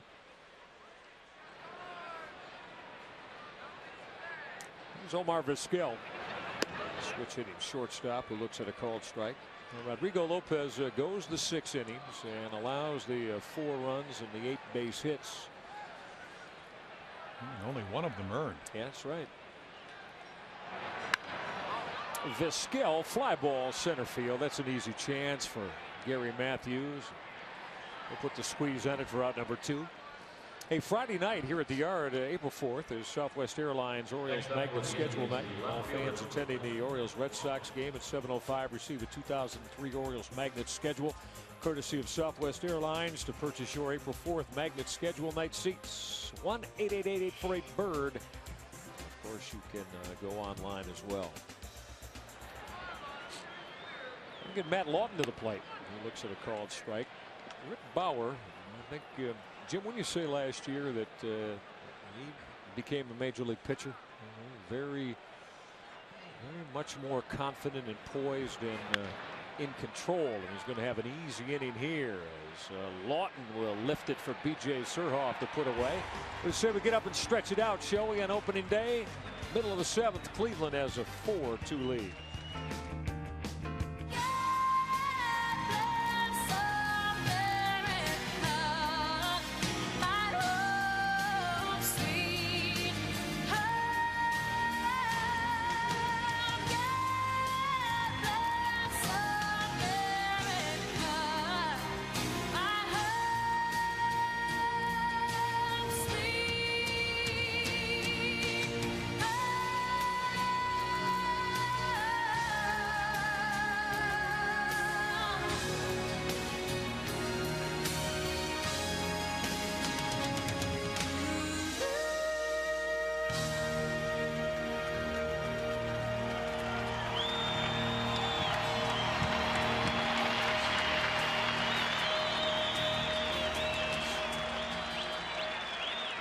An opening day salute here at Oriole Park to those brave men and women that protect our country in this very troubled time over in the Middle East. Military personnel, Jim, doing a tremendous job as always. And that they are, and all you have to do is look around Camden Yards and you see all kinds of American flags and the patrons that have come to see. So it's, you know, obviously it's about baseball, but it's about the larger picture. And if everybody gets back peace on earth and everybody comes back healthy. Here, here. And there is most definitely a larger picture that we as Americans are embroiled in. Our copyrighted telecast of Orioles baseball is presented by the authority of the Baltimore Orioles, and it may not be reproduced or retransmitted in any form. All the accounts and descriptions of this game may not be disseminated without the express written consent of the Baltimore Orioles Baseball Company. Hope you're enjoying it on an opening day 2003 here at the Yard, along with our producer Chip Winfield, our director Bob Whitelaw, Dwight Mayhew, our technical director, and all of our outstanding crew that are braving the elements, camera guys and gals anyway, doing their usual best job all over Major League Baseball television. Jim Palmer's here. I'm Michael Regai. Here's some of our intrepid camera warriors. Attaboy, fellas. Wave to us. Come on, Eddie. Get with it. Lovely Elaine Portilla. Hello, Elaine. Stay warm. And all of the guys and gals that continue to work hard. Jim, how'd you like to be man on the camera out there today? What do you think? Look at Elaine. She's she knows how to work it. Got the elements all taken care of. Still have snowflakes in your hair, Elaine? No. Hi, Donna. How about you? No snowflakes. Good thing. She does have that twinkle in her eye, doesn't she? Donna Puente always has the twinkle in her eye. Orioles need a little bit of a twinkle as far as the runs go, as the Birds find themselves trailing by 2. Geronimo Gil to lead things off. Gil to be followed by Davy Cruz and then Jerry Hairston on a line to center. Here comes Bradley with a dive, and he made a sparkling tumbling grab to Rob Gil. We have been impressed. Yes, you know, again, I'm going to reiterate, you don't make good defensive plays if you're not on your toes, you're not anticipating that the ball is going to be hit to you. Plays a very shallow center field, gets to it really quite easily. A little tumble, holds on to it, line drive, base hit, snuffed out. Davy Cruz off the end of the bat. He's going to drop that fair up the line and left. Cruz put the brakes on after he made that big turn and scampered back to the bag. Davy Cruz with a 1-out base hit. Orioles in the later stages here against CC Sabathia, Jim, trying to be aggressive. A lot of them attacking that first, second pitch of an at bat. Well, trying to be very aggressive because you want to get them early on, look for a fastball. I guess it's interesting. Everybody talked about how disciplined the Angels were last year. They saw the fewest at bats per player than anybody in the major leagues, but they knew what they wanted to hit. And it doesn't matter if you're young or old, you want to have a plan. You want to have an idea. That's what they always yell as you're going up to hit. Have an idea. Yeah. Well, an idea is of, okay, I mean, this is the third time through the lineup, fourth time for Jerry Hairston. Okay, you know how he's thrown. You know what kind of breaking ball. He's not throwing a lot of changeups, mostly fastballs and curveballs. Looked like Jerry Hairston was looking to take a shot the opposite way. Very young bullpen. Isn't it, though? Yeah. Yes. David Risky is a right-hander, and Carl Sadler, closest to you, is a left-hander. This is the area that a lot of the pundits point to and say, wow, when the Indians have to go to the pen, there may be problems aplenty in the early going. And again, you're just going to have to see. I mean, ground ball to third. Casey Blake just booted it. Everybody's safe. Took his eye off that. You could see it from up here in our telecast location. Well, what you were seeing is he's anticipating, I'm going to turn the double play. And again, he just started coming up to throw the ball to second. You always got to get the lead runner. And by the time he gets a handle on it, you have runners at first and second. So here's a new pitching coach, Carl Willis, in the minor leagues. A little smile on his face. You know, and he was talking about today, both Eric Wedge, the new manager for the Indians, saying, hey, you know, part of this games is we don't want to give the other team 4 outs, but when we do, and there's a possibility that's going to happen, that we take responsibility. I said, I want my pitchers to understand just because a guy makes an error doesn't mean that we, hey, throw in the towel. And that's what CC Sabathia is going to have to do right here. He made a good pitch. I don't know if they would have doubled up Hairston, but they would have gotten the lead runner and gotten an out. Well, that'll get Gary Matthews Jr. to the plate. Matthews looking for his first base hit. No better time, Michael, right here. Yeah, hit the ball in the air twice, flied out and popped out. Middle turn to the plate. Fan swinging against Sabathia. If he can drive a gap somewhere with the speed of Cruz and Hairston, Birds could tie it. Sabathia will get ahead of Matthews.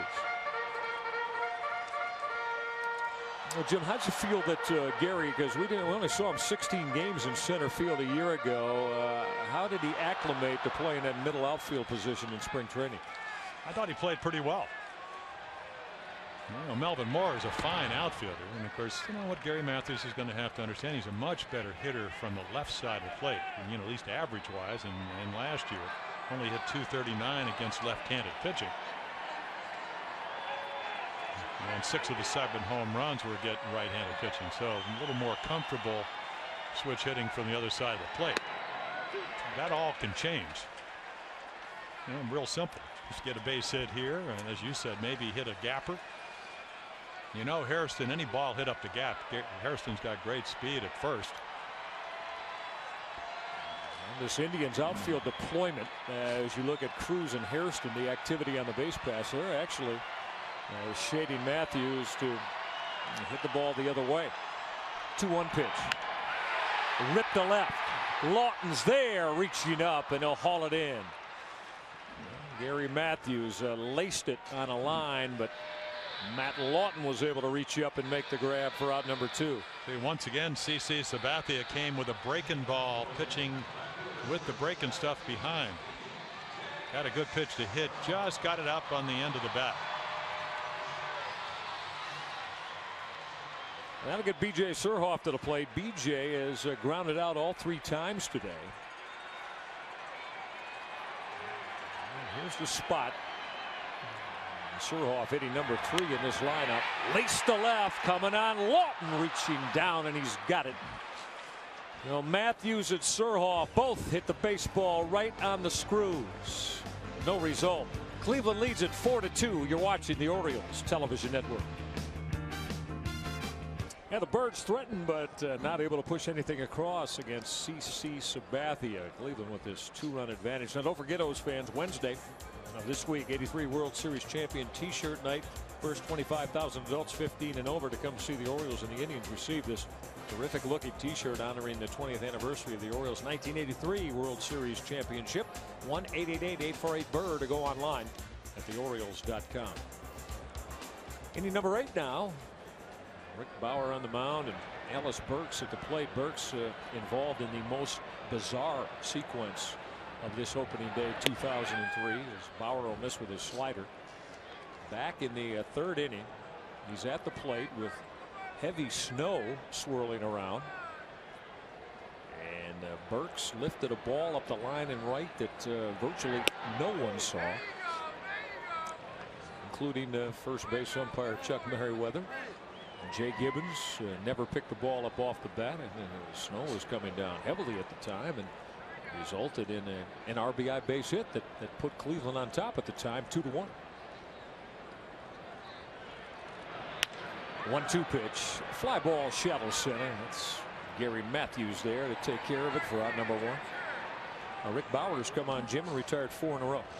Well, he's done a nice job, had a good spring, and you know, when you give up 19 runs in 11 out of your 19 appearances in the middle of the year, and then you really regroup as Mike Hargrove appears he's going to come out and possibly on a series of left-handed batters coming up, maybe make a pitching change. But Rick Bauer worked hard on his mechanic, had a terrific second half, and you know, Mike Hargrove will tell you eventually, Mark Wiley, the pitching coach, saying he's got starter stuff, sinker, slider, changeup. So, but at this point, very valuable in the Oriole bullpen.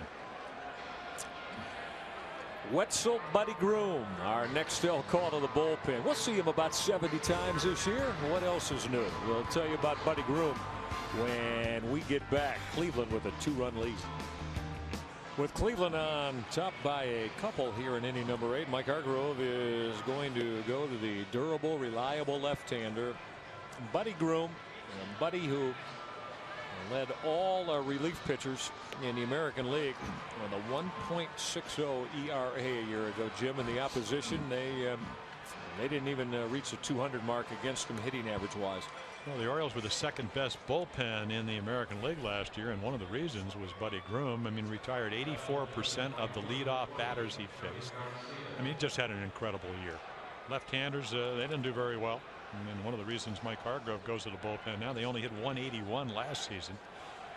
So Bauer pitching very well, retired all the batters he faced. But, you know, part of the process now when you have a deep bullpen is, you know, keep the game right where you are, get the matchups you want. And Buddy Groom on to try to get Karim Garcia and Travis Hafner out. Garcia went deep, unloaded the only home run of the afternoon. Shot that got out of here over the 373 mark off Rodrigo Lopez as Garcia chases the slider from Groom. He's got a little John Kruk in him, don't you think? Bale and Whale? Yeah. He has really, though, shortened up the swing. Fly ball left center field. Here comes B.J. Surhoff, and he'll take care of it. We're out number 2. So Groom gets Garcia, who has driven in 2 of the Indians' 4 runs today. I think like Mike Hargrove is saying simply right here, we'll get him out the next 2 innings and we'll take our chance against their bullpen. Now, you know, Eric Wedge says, okay, you know, I'll take my chances. They pitched very well this spring. Danny Baez is going to be the closer. He likes his stuff.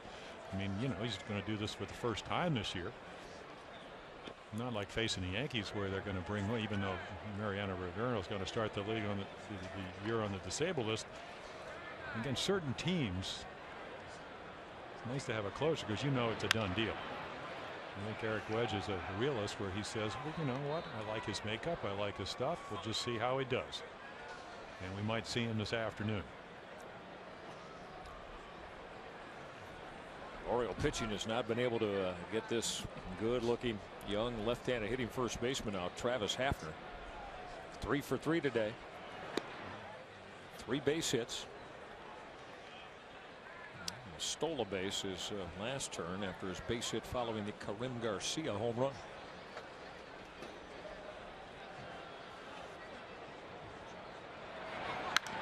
1-2 pitch. Sky to left. B.J. Surhoff battling the winds toward the line, and he'll put it away. Rick Bauer, Buddy Groom do the job. Number 8 is here. Surefire Hall of Famer to be. Cal Ripken with the people. 4-2 Indians. 46,257 hardy souls on opening day amidst the snow showers. Watch the Cleveland Indians build this 4-2 lead as we head to the bottom of the 8th. Great to have you with us. I'm Michael Regai, joined by Jim Palmer.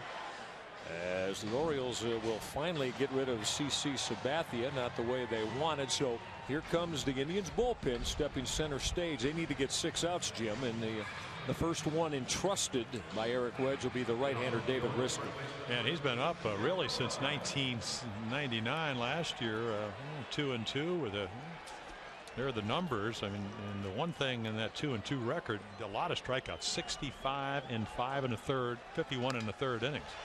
Jeff Conine, first pitch swinging, shattered bat in the air to center field for Milton Bradley to put away for out number 1. So once again, the Orioles, just like starting the 7th, Geronimo Gil and Davy Cruz did. First pitch swinging now against David Riske. Well, you know, it's interesting. Jeff Conine is one of the notorious first ball fastball hitters, but and it's simply, Eric Wedge said, the one thing, I have a young pitching staff, and I'm going to get them to establish their stuff, believe in it. So first pitch fastball to a first pitch fastball hitter, and of course Eric Wedge just saying, wait a minute, you got good stuff, let's use it. So 1 pitch, 1 out. Riske with 23 strikeouts in 16 innings in the spring. And obviously, it's not in 38-degree temperatures and whatever, but once again trying to feed off a very positive spring for the entire ball club. He's fallen behind Jay Gibbons 2-1. Gibbons has had 2 base hits today, driven in a run and scored one of the O's 2 runs on the afternoon. Both of them have gone the opposite way. He's taken pitches away and whipped them sharply by Casey Blake. Popped up. Omar Vizquel. The grass and shallow left to make the grab. No matter what the conditions are, windy, snowy, or otherwise, Omar Vizquel is going to make plays. Well, just think, I mean, you have a rookie at third base, you have a rookie at second base, you got a rookie over at first base. I mean, who better to solidify your infield in the 9-time Gold Glove winner?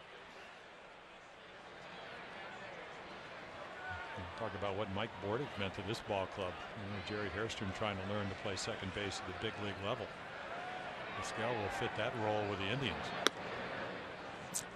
Here's the hero of what? Well, it was April 1st last year, so 364 days ago, Tony Batista. That grand slam home run to spark the Orioles win off Roger Clemens. That's roped to the corner and left. Extra bases, Batista. 2 out, stand up, 2-base hit. Tony Batista off David Riske. Well, a series of fastballs to hit. Conine got one, popped up to center. Gibbons got a 2-0 fastball, popped up to the shortstop Vizquel. Right here, a 1-0 fastball ripped down into the corner. You do not throw the fastball by Tony Batista in the strike zone on the inside portion of the plate. No, Batista in scoring position for Marty Cordova. And another good fastball hitter. Looking at a called strike. You know, everybody talks about, you know, you really got to work the count. You got to do this, you got to do that. Sometimes the first pitch you see might be the best pitch to hit. And that ball right down Broadway. Oh, 1 pitch. Towering drive, deep left. Track, wall, see you later. Marty Cordova has jolted David Riske to tie it at 4 apiece.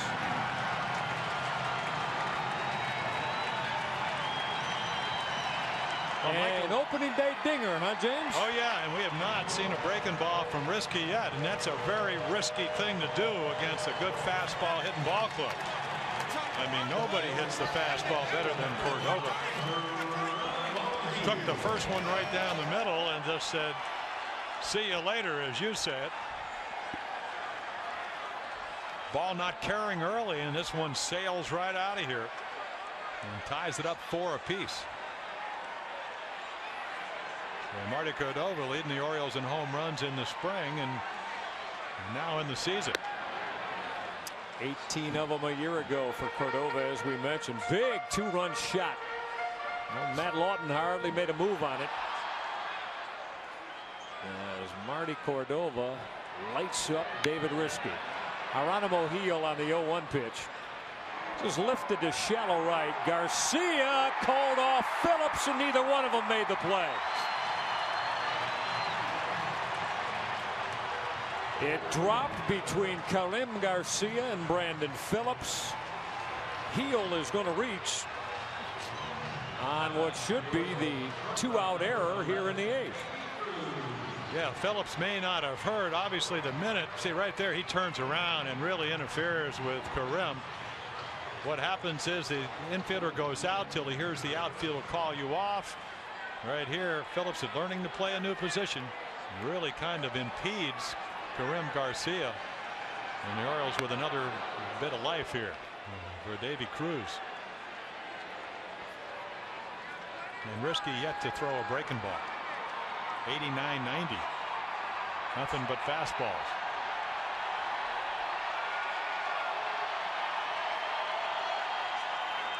So Heel aboard. Not a lot of speed in Geronimo Heel. Well, he reaches. Still haven't got an official scoring decision on that. Again, you have to think that. Well, it's got to be an error. Got to be an error. Cruz in the air to shallow right, and that's Brandon Phillips there to put it away. Inning over. Marty Cordova DHing today in fine fashion. 2-run home run shot has tied it at 4.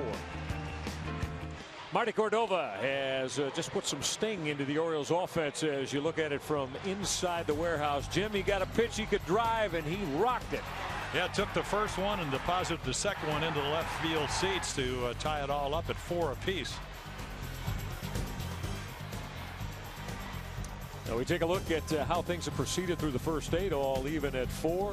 Marty Cordova with the big blow for the Birds. Jake Gibbons has had a nice day at the plate, and Karim Garcia at the time gave Cleveland a 4-1 lead, but the Orioles with 3 unanswered, 1 in the 6th and 2 here in the 8th. And Mike Hargrove's going to go to his 4th pitcher of the afternoon, which will soon turn into evening. And Jim, what a rookie year that Jorge Julio had out of the Orioles pen. And it would even been better, Mike, if the Orioles had played a little bit better down the stretch. Did not have a save situation after the 15th of August. 26 out of 31, as you can see. Matt Lawton beat him with a walk-off home run. So did Randy Wynn. And then, you know what? Didn't let him bother him. Power fastball, slider, working on a changeup this spring. Had a great spring, as a matter of fact. 1-1 with an 0.90 ERA. Only 5 hits in 10 pitches in 10 innings, and did not walk anybody. Struck out 5. And if you're wondering why you're bringing your closer in a tie game, I think it's a pretty good idea. And he's going to be bringing the heat. And the reason I say that is you have 7, 8, 9 for the Indians. You hope to get out of this inning. You have the top of your lineup coming up. So, you know, why not? Why have a chance to either win or lose this game and not have your best pitcher in there? And there's the devastating slider. Well, you're sitting on maybe dead red 96-97 from Jorge Julio, and he breaks off that slider on you. You usually are in no man's land. 1-2 to Casey Blake. Count evens at 2-2. Yeah, Mark Wiley, Oriole pitching coach, saying the only problem that Jorge has, if his slider doesn't have good tilt, in other words, it's flat. If a guy's late on your fastball at 96 or 7, he's going to be right on that slider. That's the one thing that Jorge has to be careful about. We saw that with when Benitez was here. Yeah. You know, he'd throw fastballs right by a guy, comes back with a slider, speed up the bat, wouldn't make a good pitch. Saw it to Grissom in the '97 playoffs. The same with Tony Fernandez. Yes, did he go? Check that. Oh, I'll Chuck tell you Merriweather says he did not, as Blake was able to lay off that four-seam fastball on the 3-2 pitch. Well, I don't think that was a particularly good call, not because I broadcast for the Orioles. Watch this bat head. Watch where this bat goes. Well out in front of the plate. That's a full swing. I know it's cold out there, but that was not a good call from the first base umpire. Your eyes are still very good, partner. Well, I'm going to tell you what, Blake hit 441. He could have doubled on that swing. Well, let's see now. 4-4 tie. What does Eric Wedge have in mind, the manager of Cleveland? Josh Bard is going to have him square and go right through that bunt attempt. Not a lot of speed in Casey Blake, just an average runner at first base. And you got your number 9 hitter at the plate, Bard, who's 0 for 3, the young catcher. I'll make that the number 8 hitter with Phillips on deck in the number 9 hole. After the leadoff walk to Casey Blake. Going to square again. It's a foul ball. I'll tell you, if we have any youngsters, Little League season just about to start. But if you're going to try to bunt, first of all, it's hard to do it against somebody throwing 95 or 96. But if you want to try to bunt, the bat better be out in fair territory. And it looks like Josh Bard, he's probably going to be out here tomorrow on the off day working on his bunting. But we'll see what they do with 2 strikes. But when you get the bat, it has to be out front. Preparation of actually where the bat is so important to the art of bunting. Julio's 0-2 pitch. Fought that off. So not able to get the bunt down, and now Eric Wedge tells Josh Bard, young man, put the baseball in play for us somewhere. And Josh is hoping, I'll tell you, I hope we can at least get him over. If I don't get a base hit, at least get him to second base.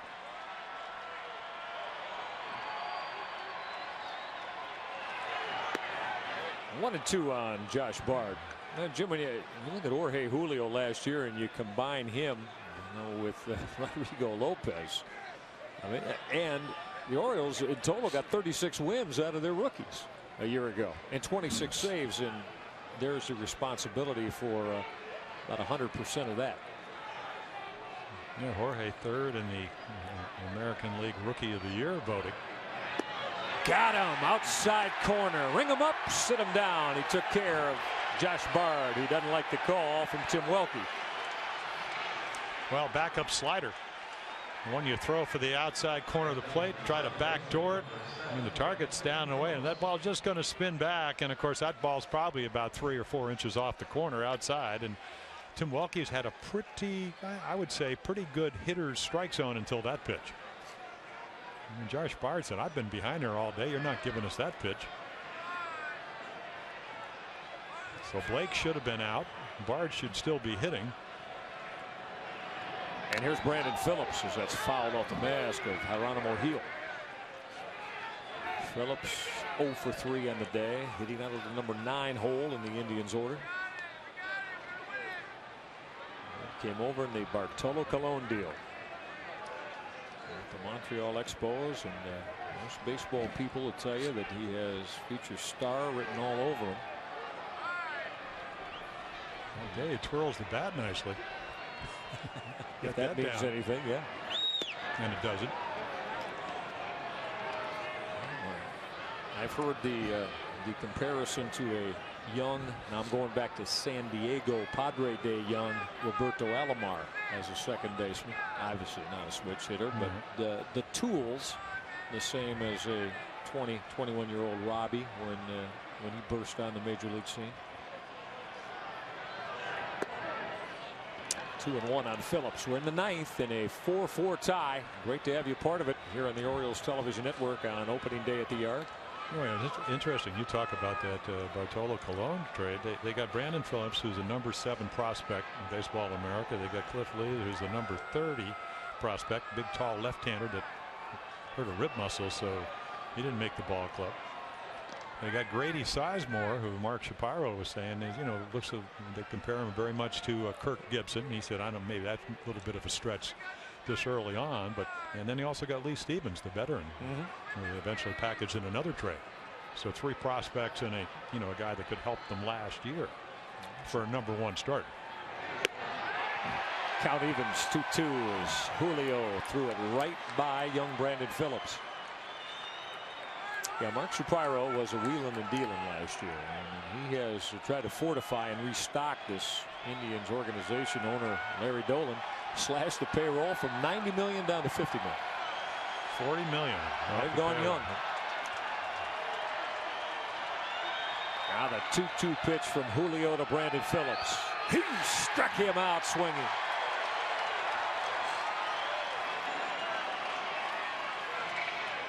Well, back-to-back strikeouts. And of course, if you're going to win the one-run games, the close games, you better get some clutch pitching. So he had a good swing at the 2-1 pitch, and then right here at 2-2, that ball runs down and in. No chance to catch up with that. What, 95, 96 miles per hour in a great spot. Now the switch hitting speedy center fielder Milton Bradley. Bradley who has made some terrific plays defensively today. Facing Julio here in the ninth. 0 for 3 plus a walk and a run scored for Milton Bradley today. A very injury affected 2002. Limited Bradley. Hit at 249. Julio's behind at 2-0.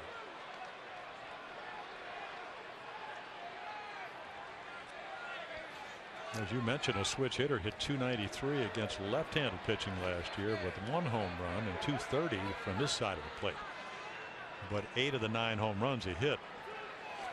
Tony Batista coming in and maybe hopefully giving him some advice. And probably telling him, you know what, if I'm in this situation, I'm saying that. You're questioning Batista's ability to disseminate pitching, huh? 3-0. No, we jest. We know what you're talking about. Well, you're just hoping. I mean, how many times? What did Mike Flanagan used to tell us? He said every time I go out and say something, he said sometimes I hadn't even sat down and the ball's in the seats. Not a good feeling. No. 3-0 pitch. They turn Bradley loose, and Julio's going to get him. Jay Gibbons in the gap in right center to make the grab. Well, Eric Wedge on 3-0 gave the green light to Milton Bradley. Orioles with a chance to be instant winners in the bottom of the ninth on opening day. On a cold and sometimes snowy opening day in downtown Baltimore, the Birds battled back. They've stormed back from a 4-1 deficit with 1 in the 6th and then 2 in the bottom of the 8th. A big blow, the 2-run home run belt from Marty Cordova. And Jim, the Orioles are going to see now the right-hander Jose Santiago in his 4-4 top. He's been in the big leagues almost 4 years. So he comes out of the Kansas City organization last year, out of the Philadelphia organization, and had a chance to pitch for Eric Wedge this spring. 8 games, 13 innings, 17 hits, 5 runs, 4 walks, 4 strikeouts. Sinker, slider, changeup type of guy. And you mentioned in the Orioles last year 22 and 25 in 1-run games. So the bullpen has been terrific. Defense let him down. Only the errant throw by Jeff Conine causing 3 unearned runs back in the 3rd inning. So let's see if the Orioles can push across the one they need to win this one. And they've got the table setters to begin it. Jerry Hairston, the leadoff man. Jerry's reached twice today, 2-base hit, and also reached on the error by third baseman Casey Blake. And I think that's the reason that you bring in, if you're Mike Hargrove, your #1 pitcher, and that's Jorge Julio. And that's why you brought in Buddy Groom, even though Rick Bauer came in and retired 4 in a row to get the lefty-lefty matchup. Santiago works quickly ahead of Jerry Hairston at 0-2. And you can see the movement on that fastball just running right into the right-handed batter, Jerry Hairston. I'm talking to Jerry before the game today, Jim, and he looks bigger, stronger across the chest and shoulders. And he went on to Arizona, as he always does, and went on that routine that Nomar Garciaparra and a lot of other the big leaguers go through during the offseason. And Hairston looked like he put a little bit of size on in his winter weight work. I said body fat down, strength up. And I said it's a good daily double. Yeah, and I said, well, they do a lot. I said, well, I know they do all the physical stuff. I think it's the athlete's performance. And right. Brian Roberts spent about 6 weeks out there. The young utility player for the Orioles, or at least a second baseman now at Rochester. And Jerry said this year they do a lot of stuff with nutrition. It's bounced slowly back toward the mound. Santiago's got to hurry, and it throws up the right field line. Hairston will head to second. Garcia on the baseball. Jose Santiago threw it into the right field corner, and the Orioles have the game winner potentially in scoring position. I mean, right here you have to hurry because Jerry Hairston, you're going to watch him hustle down the line. But you got to make a good throw. If you don't get him, you can't throw it away. The throw into the runner, very much like the sinker he throws to home plate. And Garcia makes a nice play to keep Hairston at second. So we'll see how the Orioles play it. Gary Matthews Jr. for the first time today will swing from the left-hand side of the plate. So he turns around now after facing CC Sabathia and going 0 for 4. Matthews trying to put a bunt down. Josh Bard not able to get there. Yeah, and that's what I was saying, seeing how you're going to play it. B.J. Surhoff on deck. I mean, are you going to try to bunt him over and then force Eric Wedge in his first major league game to make some strategy decisions? Do we want to play the infield in? Are we going to walk some guys to set up the double play? Or are we possibly maybe even load the bases to set up the double play? 0-1 pitch. That'll miss. Matthews again squaring. Well, Jim, again, Matthews, we saw the first bunt attempt. He's going to try to make Casey Blake, that third baseman, field this bunt and push it toward him to keep that bag open for Hairston. Well, it's a great luxury when you have somebody with speed out at second base, and that's what Jerry Hairston has. So you don't have to make the perfect bunt.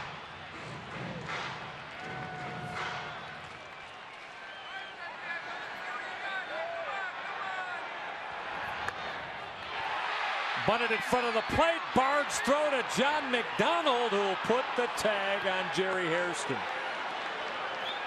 Gary Matthews not able to get that bunt far enough out in front of home plate toward the mound, and Hairston was gunned down on the throw from Bard to John McDonald, who's checked in here in the ninth defensively. Well, Bard couldn't get the job done trying to sacrifice, and once again you can see the bat not out in front of home plate. Ball does not get far out. Bard makes a nice throw. Nice tag by John McDonald.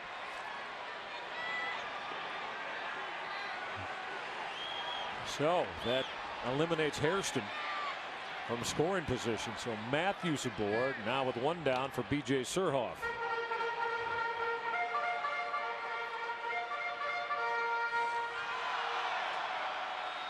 B.J. on the afternoon 0 for 4 against the starter CC Sabathia, who went 7 and left with a 4-2 lead.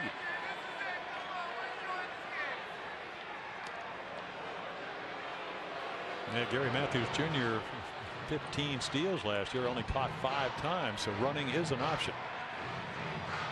So Casey Blake has moved over to first base, taking the place of Travis Hafner, with McDonald at third base as Surhoff fouls it straight back. Jim, you think back to there's John McDonald, who lost the second base job to the rookie Brandon Phillips. As I mentioned, Casey Blake moves from third base to first base. This is a spot that B.J. Surhoff just reveled in and produced so many big game winning hits for the Orioles during his 4.5 years in the Birds colors. Tardy there as Santiago threw a heater right by him. Well, great late movement. That ball just keeps running away from him. And of course, the minute BJ with 2 strikes on him said to home plate umpire Tim Welke, was that a strike? Because he might stay out there. Surhoff in a hole at 0-2 to Santiago. You're right, partner. He did stay out there, and BJ laid off a 90-mile-an-hour fastball.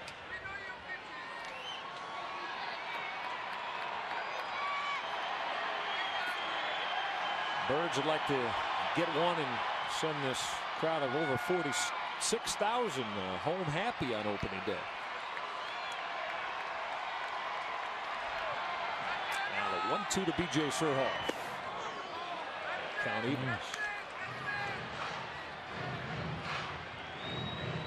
B.J. about his time spent with the Atlanta Braves. Jim enjoyed playing for Bobby Cox. Of course, perfect situation for him. That veteran-dominated Atlanta team that is always atop the NL East.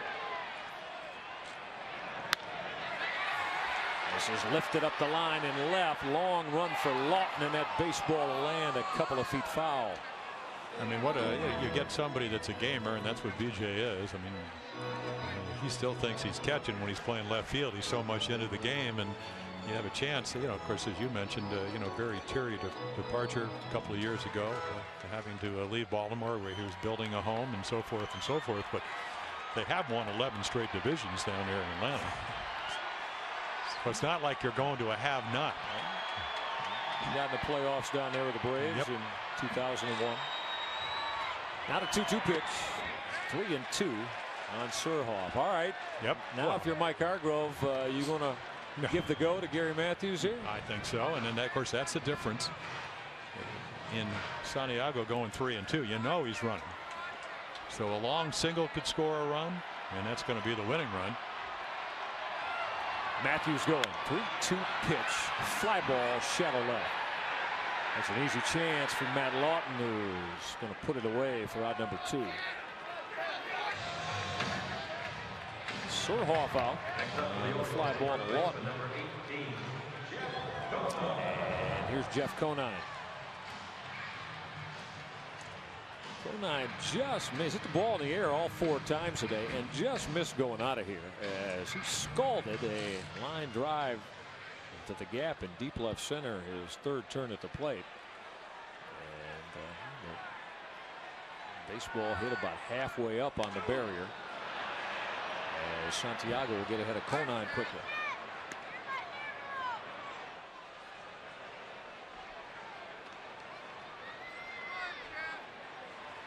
Well, it was easy to find the differences between Orioles wins and losses a year ago. Offensively anyway, hit close to 300 in wins and down near 200, close to it in losses.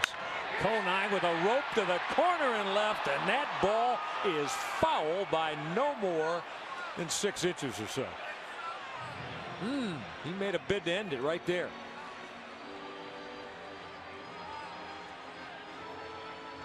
Well, he gets his pitch and just hooks it foul. All right, maybe a foot.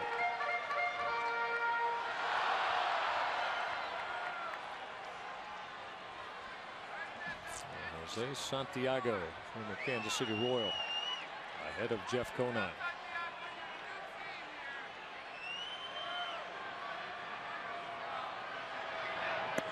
Called strike 3.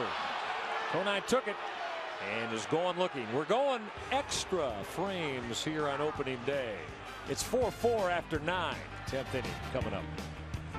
Nothing decided after regulation play. 9 innings worth, all even at 4-4 as we begin inning number 10. Opening day extra innings. Orioles trying to win their 7th opener in the last 8 games. And Jorge Julio is out for his 2nd inning of work. Now, the Birds had an opportunity, Jim, in the bottom of the 9th on that throwing error by Jose Santiago, and had Jerry Hairston in scoring position with nobody out, but the unsuccessful bunt attempt from Gary Matthews took the Birds out of an inning.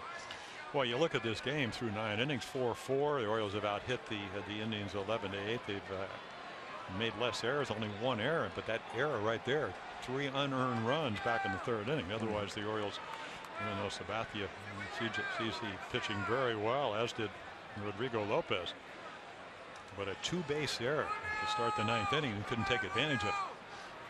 There's Omar Vizquel to lead things off against Jorge Julio. Vizquel, the slick fielding, switch hitting shortstop, his 5th plate appearance today. On a base hit and scored a run. And if he gets on, it's almost like a double because, you know, Julio doesn't hold runners very well. Omar can steal a base when he wants to. Some opening day finals around Major League Baseball as Julio has got that count back even at 2-2. How about Kansas City at home, Jim? We expected them to maybe lose 100, 105 games this year. They come up with a 3-0 shutout win over Chicago. Michael, best record in the Grapefruit League. Yeah. Julio wanted it. You see he held the pose for home plate umpire Tim Welke as that count runs full. What a find he was for the Orioles last year. Jorge Julio. That'll miss. 3-2 pitch that missed low. So as Jim Palmer just spoke of, now Omar Vizquel presents a real big problem with his speed, ability to run the bases, and the pressure shifts to Jorge Julio trying to contain the Cleveland running game here in the 10th as B.J. Ryan is up and throwing.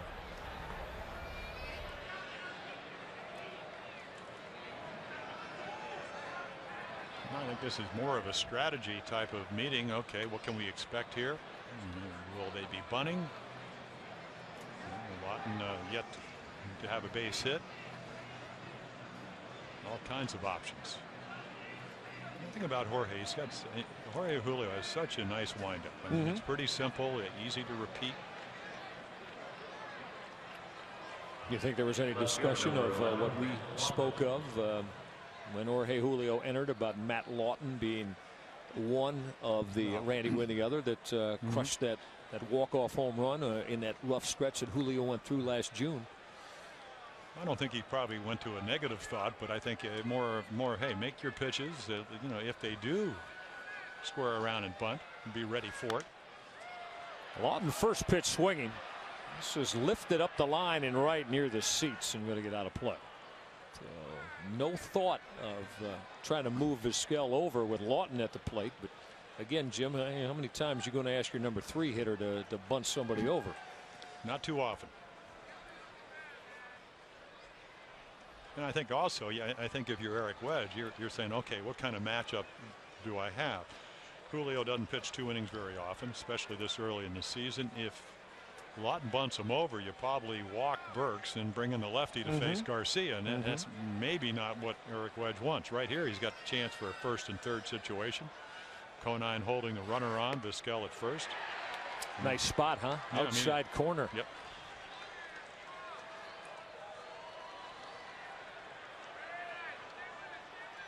Came over to the Cleveland Ball Club, Matt Lawton from the New York Mets after that deal with the Minnesota Twins. Got him out of the American League originally. Well, one of the young hitters that Terry Crowley used to work when he was a batting instructor with the Twins. He struck him out swinging. Backdoor slider on an 0-2 pitch, and Lawton waved over the top of it. It's back at inning number 3, and yes, if you weren't here, that's how it looked here at the yard. Christmas time comes to baseball, and Jay Gibbons not able to pick up the flight of the fly ball off the bat of Alex Burks, and Mike Hargrove was rather upset about it because immediately after that, Tim Welke took everybody off the field for about 12 minutes. Now it's Burks in inning number 10 facing Jorge Julio. I was sitting next to Earl Weaver one spring training, and you know, I worried so much about early in the count, early in the inning when the leadoff runner came on. He said, you know, wait a minute, you know, a lot of times with a left-handed batter like Lawton, they're not going to run till you get deeper in the inning. Now this is a running situation. Right-handed hitter up, maybe, you know, gave Lawton a chance to pull a ball in the hole. Now you'd love to be able to get Vizquel into running in situations. So if you think, I mean, he's going to be 36 in late April. He can still run.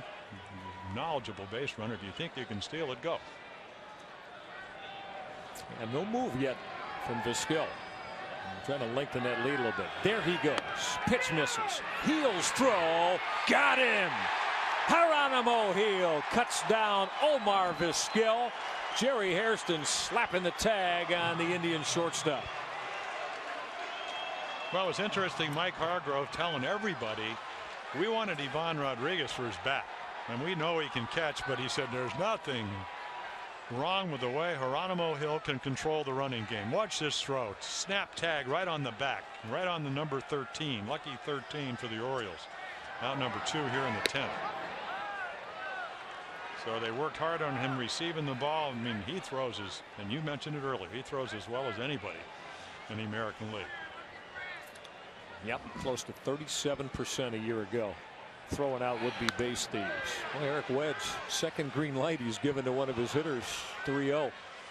Bases empty and 2 down. Jim, let's break down Geronimo Hill coming out of the chute. Quick release to get rid of the baseball. Well, watch how quick. It's almost you don't really get to see it right here, but the snap throw right on the back. That's what the umpire is looking for. Is Burks is going to take ball 4. A 2-out walk to Ellis Burks. Well, let's see if Mike Hargrove is going to make a move here. Does he want, with the left-hander B.J. Ryan throwing, does he want Ryan to come on to face the powerful Karim Garcia? The answer obviously is he does not. And Garcia has gone deep today. A solo home run leading off to 6. Gave Cleveland a 4-1 lead. Let's go find the seats up the line and left.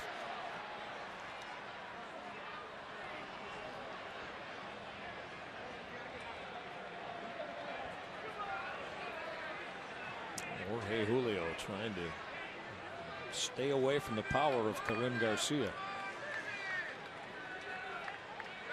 They're there the week after next. Yeah, well, that guy is the manager. Yep. Back in those days. Oh, power-laden lineup. You know, just enough starting pitching to get him to a deep bullpen. Yeah, and the Birds hoping to turn that pendulum around. And again, it's going to be very early and done with the Cleveland Indians this year. Month of April, won't see them again. 2 more weeks going to actually mid-April. Going to Cleveland, and that's it. We can follow them in the newspaper. That you can take your Indians media guide and heave ho if you care to. I think I might care to. Okay. No, I think that it's funny. They're going to have an interesting year. A lot of youngsters going to get an opportunity, both pitching wise and position wise, to show whether they're ready to play at the major league level. 0-2 on Garcia. He just got locked up as Julio found the outside corner. Well, the interesting thing, all you have to do is look at Jorge Julio, and you can realize how far you can come in a matter of a year or two. 2-10 at A-ball 3 years ago, and 1 year in the minor leagues. Last year, 26 out of 31. We had a chance to have Jim Beattie along with Mike Flanagan, the 2 general managers, come up in the booth, and he said, you have to understand when the Orioles, when they made the deal, and he was the general manager of Montreal, Julio was coming off 2-10 in Jupiter, Class A ball. Now, he had a good arm, but so did the other 2 pitchers. But the Orioles did a nice job of scouting, and they felt that Julio could be the guy, a power arm, and 2 years later, he's your closer. Ryan Minor deal. Yes. Yeah. But it wasn't a minor deal, a major deal in the Ryan Minor deal for the Orioles. 0-2 pitch. It's funny, Jim Beattie saying, really, when you come and think of it, he said Ryan Minor was a nice guy, he was a pretty good third baseman. The only problem he had was hitting. When you're a third baseman, well, I understand that. That might keep you out of the show. And of course, Jim Beattie had said that with a smile on his face. Right. Now the 1-2 from Julio to Garcia. Going to get Jorge Julio out of it. He popped Garcia up on the left side. That's Davy Cruz to squeeze it. Let's go to the bottom of the 10th. Julio's worked his second inning. Spotless, still tied at 4. All even at 4 apiece as we go to the bottom of the 10th. Another chance for the Orioles to be walk-off winners on opening day. Jim, Jorge Julio, 2 innings of work and solid for the Birds. Well, he put this team in a position to win. As a matter of fact, the bullpen has done that. Bauer pitching well, Groom pitching well. Right here, backdoor slider gets Josh Bard after he tried to bunt. Phillips down on strikes. And here another slider that just kind of fades away from Matt Lawton. Lawton with a game-winning walk-off home run last year. So Jorge comes in. Now a chance to get possibly the Orioles' first win of the season.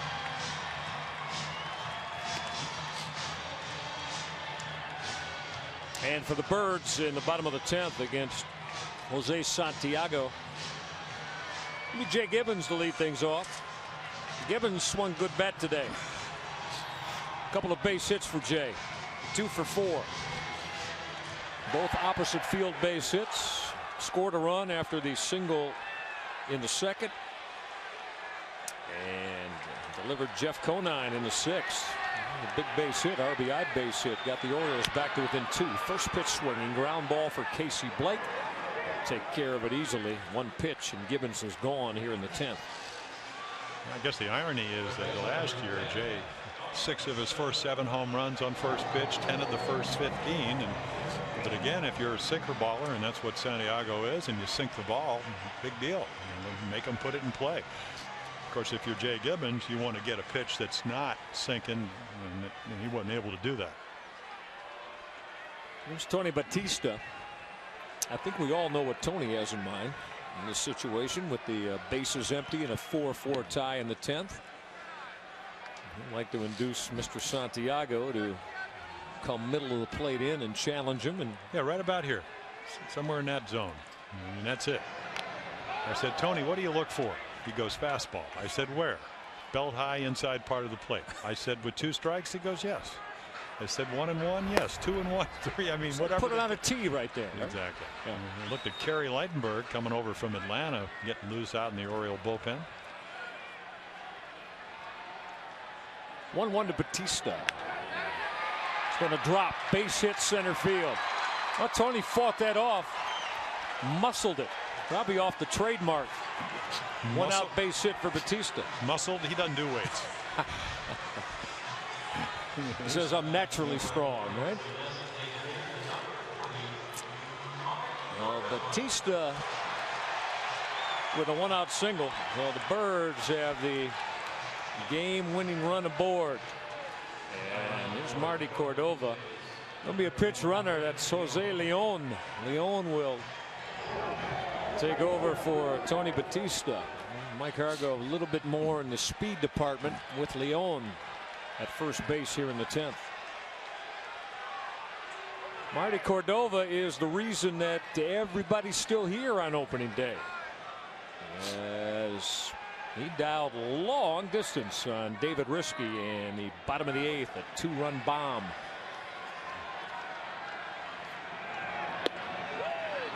It's on the inside corner. Cordova with a couple of base hits and a walk today, so has been aboard 3 of the 4 times he's stepped to the plate.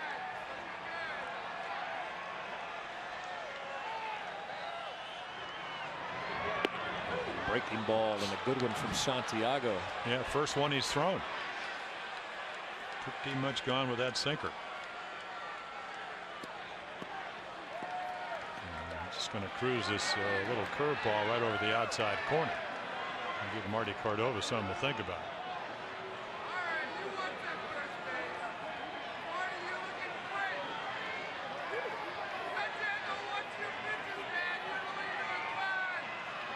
Cordova waits an 0-2 pitch.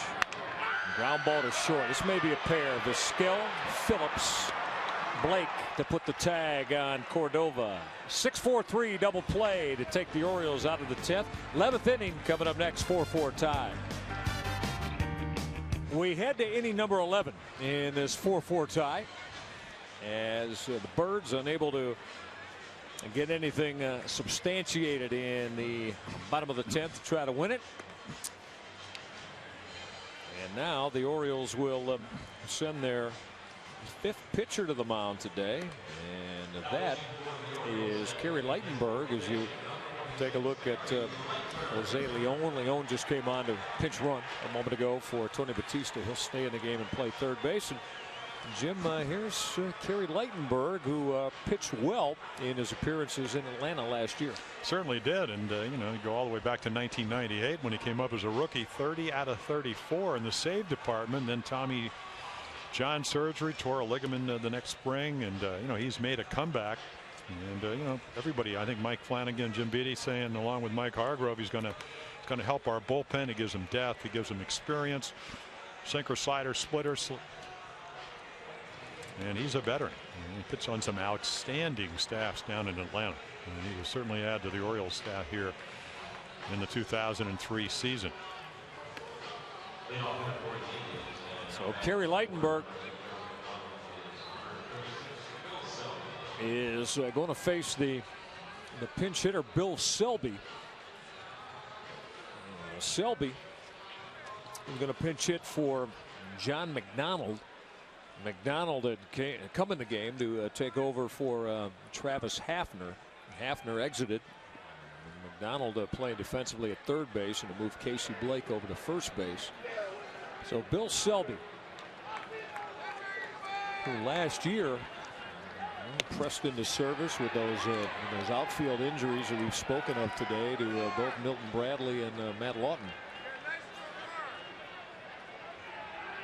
And you can see, and not a lot of at bats, got a little bit of pop. He's kind of battling it out with Casey Blake for the third base position, but Blake had such a great spring at 441.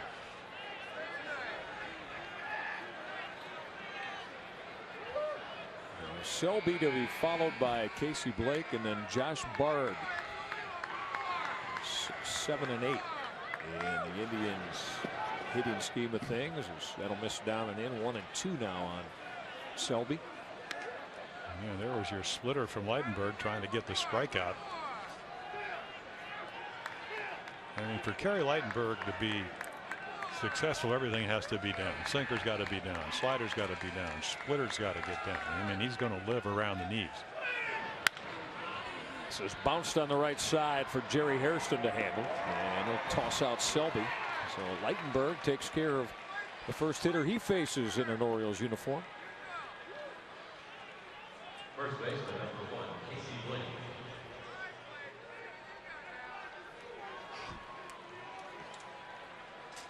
Over 46,000 came to the yard on opening day.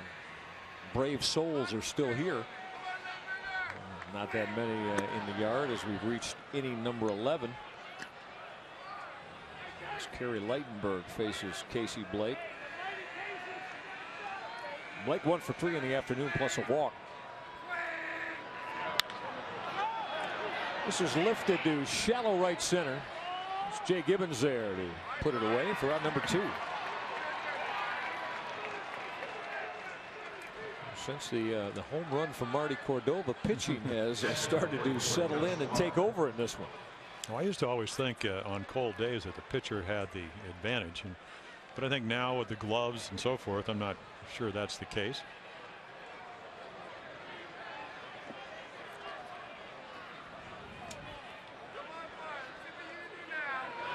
Here is Josh Bard, who looks at a called strike from Kerry Lightenberg. Lightenberg going to be a very valuable addition to the Orioles pen.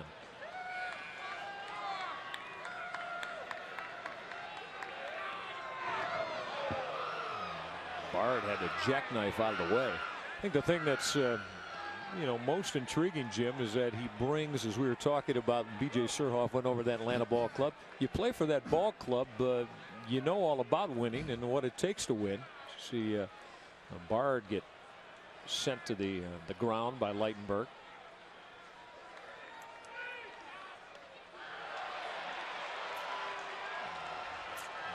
That splitter is a pretty good pitch from Kerry Lightenberg. Well, fastball at 88, and that's a splitter about 11 miles per hour slower. And again, it's going straight down. So what are you going to do with that? I mean, the change of speed fools you. If you do hit it, you're going to hit the top half of the ball. That's the whole theory. He got him looking. And Josh Bard took one too many. Kerry Lightenberg through an easy 11th inning. One more chance for the Birds to put together the opening day win. As Kerry Lightenberg fans Josh Bard, all tied at 4. We head to the bottom of the 11th here at the Yard in this 4-4 tie. Michael Reggie, Jim Ballmer. Hope you're enjoying the opening day with the Birds with us here on the Orioles Television Network. And you can spend your summer Sundays here at Oriole Park with a 13-game Sunday ticket plan, highlighted by games against the New York Yankees, Boston Red Sox, and the Philadelphia Phillies. This plan is perfect for all of your families. Orioles reps are standing by right now, working overtime. Give them a call for your 13-game Sunday plan featuring the Birds. All right, some changes defensively for the Indians. Bill Selby stays in the game. He pinch hit for John McDonald, and he'll stay at third base. And on the mound for the Indians is Danny Baez, who will assume the role of the closer. 6 of 8 in save opportunities a year ago. 4-4 tie as he starts Geronimo Gil out with a fastball for a called strike. Jim Baez came to the Indians organization with a lot of fanfare, much like El Duque Orlando Hernandez did with the New York Yankees. That he is obviously left Cuba and signs up for the Indians for a lot of money. I think over $14 million. Last year's starter and a closer. And there's a splitter, fastball splitter pitcher. And, you know, Eric Wetz, new manager of the Indians, said, you know what, I like his makeup. He might be a better closer because his stuff is probably, you know, 2 pitches. You probably need 3 or 4, maybe only 2 or 3 working if you're a starter. Geronimo Gil was trying to end it with 1 swing as he chased that high heat.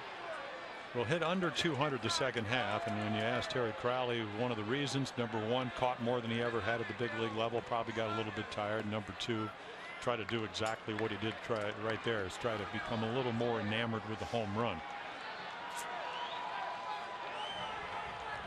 Josh Bard with a little adjustment to the gear. Jim Thickey too, looking down there and seeing that number 9 on the uniform of Geronimo Gil. He changed numbers this year, gave that 17 to B.J. Surhoff, and the 9 that was worn for so many years here in Baltimore by Brady Anderson, who we just saw. Jim accepted an assignment to Portland, so Brady, 39 years old, and is going to play AAA baseball to start this season off. I thought that was a little bit unusual, but you got to give him credit. Not too many guys would do that. Got heel swinging to Danny Baez, got him to chase. Fastball that looked to be out of the zone to fan Geronimo. A lot of movement on that fastball. Watch this ball move. And it's going to start from the middle plate and just cut away, almost like a natural slider. A little cutter that just sails away from Geronimo. So 1 up, 1 down here. Davy Cruz 2 for 4 in his Orioles shortstop debut.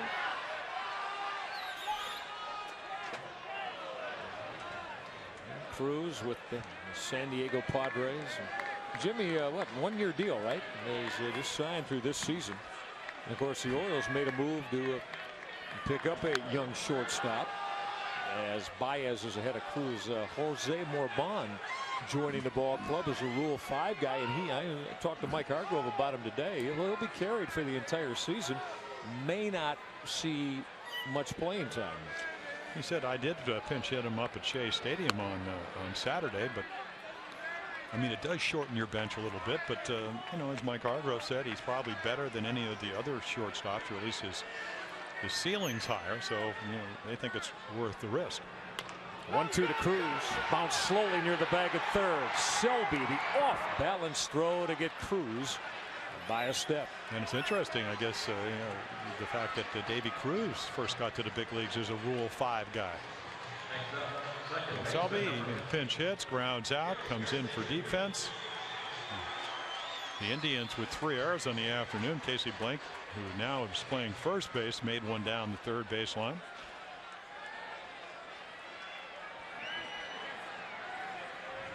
Get Jerry Hairston to the plate with the bases empty and 2 down as Baez will miss. 6th plate appearance for Jerry today. He's been aboard 3 times. 2 base hit and reached twice on Indians errors. And that's a called strike. You know, if you look at Danny Baez, he almost looks, at least physically, like Mariano Rivera. And the only difference is that Rivera doesn't throw anything but fastballs and cut fastballs. Doesn't have that splitter, which is what we just saw right there. Well, Chuck Merriweather hearing about it from the opening day Birds fans. He said that Jerry Hairston did indeed go.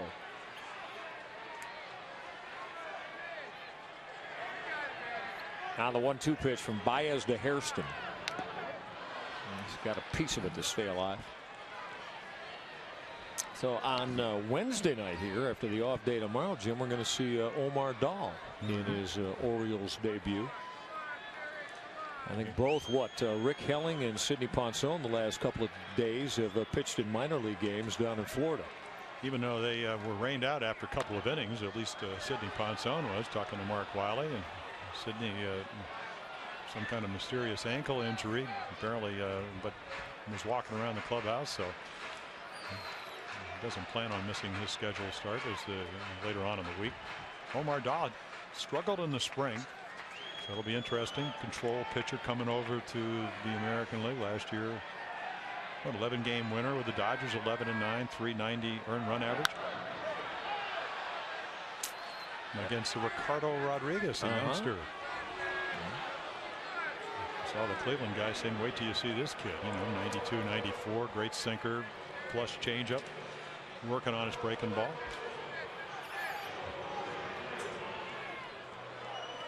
So two ball clubs are trying to get to the 500 level this year and then see what happens. Both the Orioles and the Indians. I don't think anybody expects either one of them to play 500 baseball through the 162 game schedule, but we'll see. The Orioles were there late in August last year before the wheels came off. Hairston off the end of the bat to shallow right. Brandon Phillips is going to reach in front of Casey Blake to make the grab, and we're going to inning number 12 in this 4-4 tie. More coming up in a moment. Opening day baseball with some extra bang for your buck as we head to inning number 12 here at Oriole Park, as the Birds have gone quietly in each of the last couple of innings. Got to protect yourself against the elements. Temperature never reached 40 degrees today here in downtown Baltimore. Supposed to warm up as the week goes on in the 60s and 70s, but we'll see if that becomes reality as games 2 and 3 with Cleveland roll out Wednesday and Thursday. All right, we start the top of the 12th. Brandon Phillips at the plate to face Kerry Lightenberg, who's working his second inning for the Birds out of the bullpen. Phillips on the 1-0 pitch. This is popped up. Jose Leon playable for out number 1.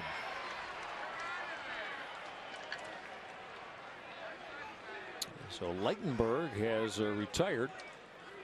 All 4 Indians that he's faced here since coming out of the pen. Well, it's interesting. The only Oriole reliever that struggled is Jorge Julio with a walk in the 9th and 2 in the 10th. Other than that, Bauer's been perfect. Buddy Groom's been perfect. Kerry Lightenberg now with 4 in a row.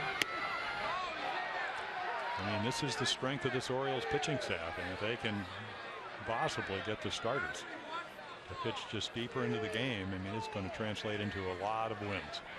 You know, obviously, as you mentioned, Mike, you have to have some kind of offense. Again, well, there was just such a disparity between. I mean, when the Orioles put 5-6 runs on the board last year, they won baseball games. But there were just far too many occurrences when runs were just so hard to come by. And again, in the 95 losses last year, the Orioles as a team hit .208 and averaged but 2 runs per game in those 95 losses. 2-2 now on switch hitting Milton Bradley. Out of opening day baseball, already finals today. Minnesota Twins went into Comerica Park, beat the Detroit Tigers. National League, Montreal down in Turner Field, hammered Atlanta. Ditto that for the Cubs over the New York Mets. Bradley with a shot to right. Gibbons going to watch it bang off the auxiliary board. Bradley heading for 2, and Gibbons' throw will not be in time. Oh, he didn't go down with a slide. As second base umpire Gary Cedarstrom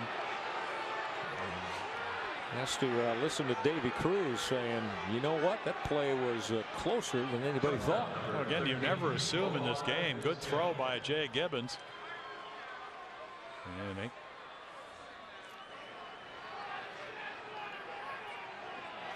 thought he had him. That he did. So Milton Bradley in his 6th plate appearance with his first base hit of the day. A 1-out double here in the 12th. Now here's Omar Vizquel. Looks at the breaking ball that missed. Vizquel has reached twice. Thrown out trying to steal second base by Geronimo Gil in the 10th. Omar had a base hit and scored a run back in the 3-run Cleveland 3rd inning.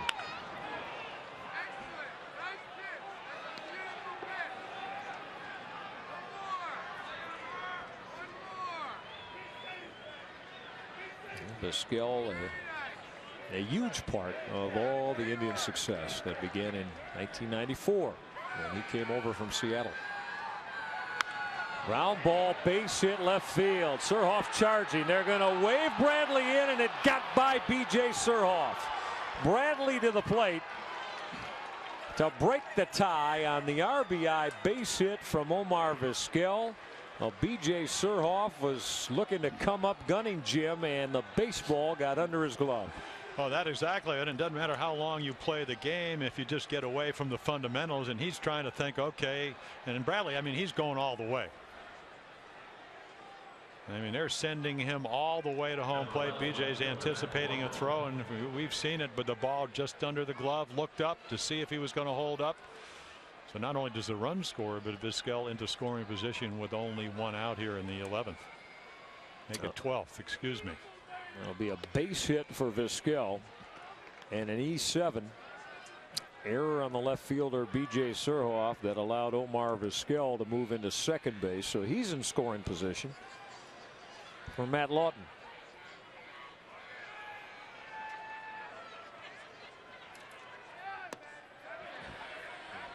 Lawton tried to check it on the splitter from Leitenberg and did not. Kerry Leitenberg ahead at 0-2. We haven't heard as of yet if they're going to give Vizquel an RBI on that. Well, you cannot assume that BJ is going to throw him out. He never hesitated. I mean, it was not like he held up and then went when the ball went by him. But of course, the scorer has to see that. It's pretty evident in the instant replay that you're right, that was the case. Yeah, Joel Skinner was waving him right from the get-go. So the Indians have broken through here in the 12th to take the 1-run lead. And Leitenberg trying to avoid further damage.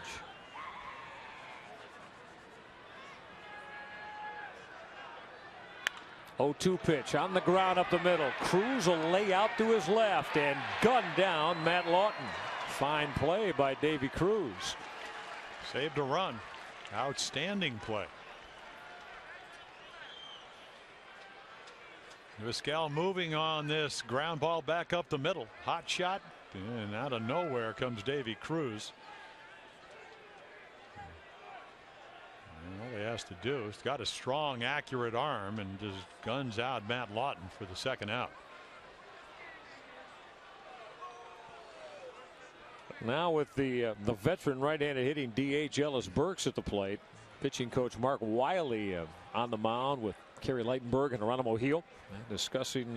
You got first base open, but you also got the left-hander Karim Garcia in the on-deck circle, and that's why B.J. Ryan is up for Garcia. We should have some numbers. Kerry Leitenberg, of course, Ellis Burks playing with the Giants for a couple of years in Colorado. See what that matchup's all about. He only faced him twice, 0 for 2. And one of those outs a strikeout. Oh, Ellis Burks on the afternoon has reached base 3 times. Had a couple of base hits and a walk. Has driven in a run. That snow affected fly ball that everybody lost back in inning number 3.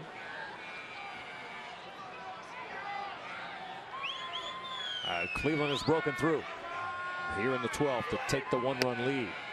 1-1 on Burks.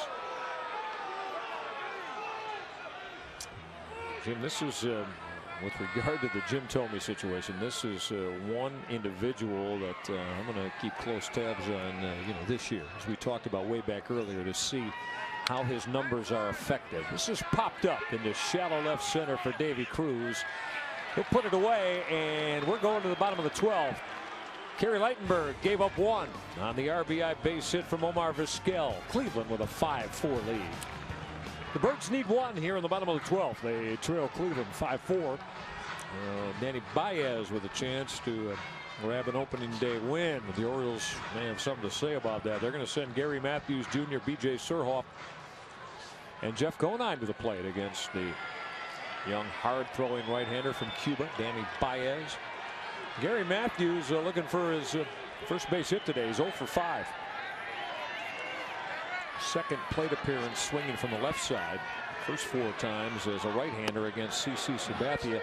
But Jim, in the bottom of the 9th, Gary's inability to get a bunt down that was attempting to move over Jerry Hairston, who was at second base with nobody out in the inning, kind of foiled Mike Hargrove's plans to win it. Yeah, it's kind of a, if they would end up losing this game, and the little things are going to go back and haunt you. The Conine error on the possible double play ball, and then right here after the 2-base error, they had a chance to really win this game in the 9th inning, not even have to go to extra innings. But of course, a chance to atone for that right here.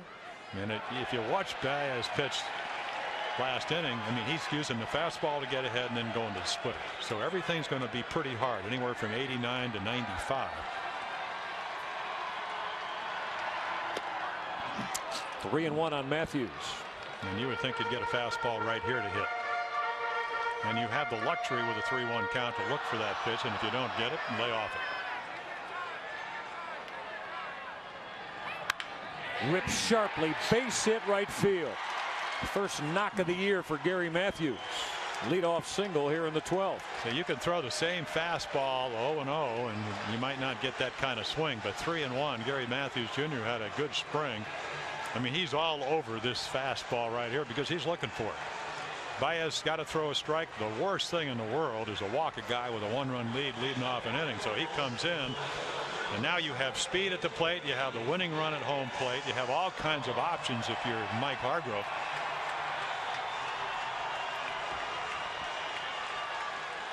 B.J. Surhoff. B.J. also looking for his first base hit of the day. He's 0 for 5 as he had a pretty good fastball to take a hack at and fouled it off.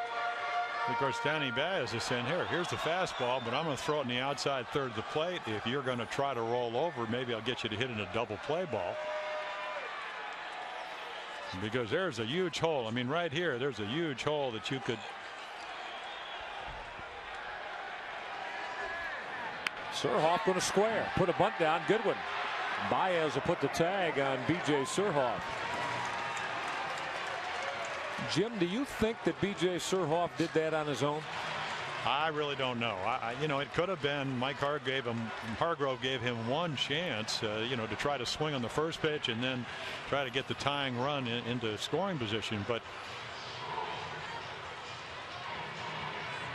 perfect bunt, and Baez, you can see, a terrific athlete. I mean, he's just going to pounce off the mound, get the ball, and make the quick tag. Again, as we said with Matt Lawton at the plate earlier on, your number 3 hitter. Same situation, although the way the Orioles are constructed, you could make a case that if you're Mike Hargrove, you might ask everybody on this ball club to possibly do that down by a run. Jeff Conine, first pitch swinging. On the ground for second baseman Brandon Phillips to throw out Conine. So Conine is gone on the bounce out to Phillips. Matthews now at third base. with 2 down here in the 12th, and that is going to leave it up to Jay Gibbons. Well, to answer your question, the old adage, it's almost a cliche, is you play a tie on the road and win at home, and maybe that's a little bit unusual, but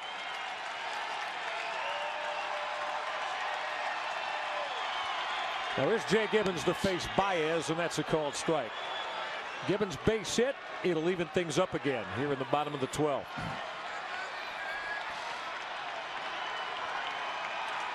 Jay's had a pair of the Orioles' 13 base hits on the day as he awaits the 0-1. It got off the glove of Josh Bard. It's tied at 5 apiece. Matthews to the plate. Do you believe it? Eric Wedge says he doesn't. Well, the splitter is a wonderful pitch because it moves and darts all over the place. Josh Bard, the reason he's catching is because he can catch, and this ball gets right by him. I mean, watch this ball just tumble away. Down and away. You can see the heavy sink on that splitter. And there we go, 5-5.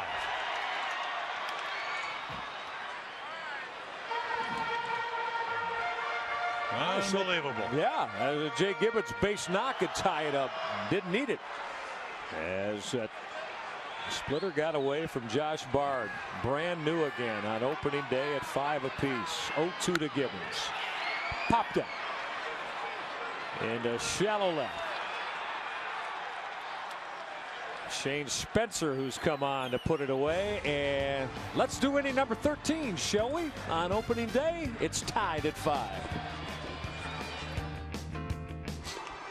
The Orioles get one to even it up in the bottom of the 12th. And Jim, they got it as Josh Bard wasn't able to handle the splitter from Baez.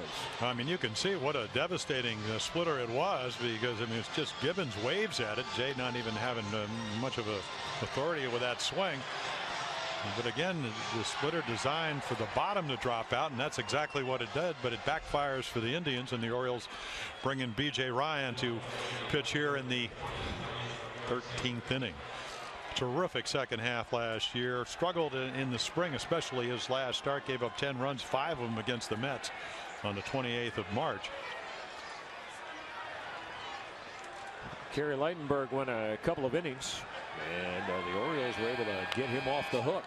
Speaking of hooks, B.J. Ryan starts Karim Garcia out with a breaking ball. Garcia, solo home run, and he belted it back in inning number 6. At the time, it gave Cleveland a 4-1 lead. That's ripped up the middle, base hit center field. And there's some more of that short stroke against the left-hander from Karim Garcia. What really is, and any left-hander that I've ever talked to that's a good hitter against left-handed pitching says you talk to Giambi, you talk to Paul O'Neill, Mattingly, is that front shoulder if it stays in, and that's exactly what Karim Garcia is able to do. It gives you plate coverage, it gives you the short swing, and he's going to make Eric Wedge in his inaugural year as an American League skipper a pretty good skipper if he hits left-handed pitching. Here's Bill Selby, and Selby, Orioles anticipating, and he's going to be bunting to try to move Garcia into scoring position here in this 5-5 tie in the 13th. Selby came on and pinch hit for John McDonald back in inning number 11 and bounced out and stayed in the game at third base. Trying to put a bunt down and did. Fought it off. Geronimo Hill's throw to Hairston. He had to pick it out of the dirt to get Selby by a step. Pitch was up. And that's where you want to pitch in a bunting situation, and Selby handled it, Jim. Well, it's like the old song, up, up, and away. I mean, just a high pitch, just kind of flares it. Low throw. Nice play by Jerry Hairston. But one of the few times in this afternoon night 13-inning ball game, the little ball has been successful. This game has not been a textbook for how you play fundamental baseball. 5 errors, 3 of them by the Indians. A couple of real crucial ones for both ball clubs. Let's see, Matthews unable to sacrifice, Bard unable to sacrifice. Now the 0-1 pitch. Got jammed at Blake. Soft line drive that Jerry Hairston was able to pick off as Garcia just got back to the bat. I'll tell you what, Casey Blake, you don't hit 441 swinging at the pitches that he's been swinging at this afternoon. And that's what he hit this spring. And I'm sure that Eddie Murray will talk to him about some of these at bats. I mean, you got to be a little bit more selective. You get 3 strikes and you start swinging at pitchers' pitches early in the count, you are not going to have a good year. So here's Josh Bard, the switch hitter. As B.J. Ryan will work the outside corner. Bard today 0 for 5. And Jim, he's punched out twice today on called thirds and has not been a happy fellow about it. Well, look at that. He's got the identical stance from the right side now. Yes, he does. Ground ball to short. Davy Cruz to handle the hop. That low throw is picked by Jeff Conine. Bottom of the 13th coming up in this 5-5 tie. Another opportunity for the Orioles to walk off happy here. 5-5 tie as we go to the bottom of the 13th inning. Michael Reggie, Jim Palmer, our producer Chip Winfield, director Bob Whitelaw, and all the crew bringing you a lot of extra sessions of Orioles baseball. As now Eric Wedge is going to go to his bullpen again, and Jake Westbrook, the former New York Yankee, will take over. Westbrook, who started a couple of times for the Indians last year, Jim, and of course had the high ERA, and the Birds have a chance to get one and win it here on opening day at the Yard. Yeah, all kinds of elbow problems kind of short-circuited the 2002 season. Missed almost 4 months. Good spring this year, 1-0 with a 1.88 ERA and only 10 hits in 14 1/3 innings. Did not walk a batter. 6 strikeouts. It's almost like a Broadway audition. Get to see the whole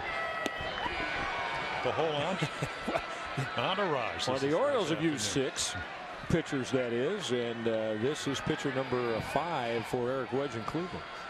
And it's Jose Leon who took over for Tony Batista, leading things off here in the 13th. So Leon making the ball club.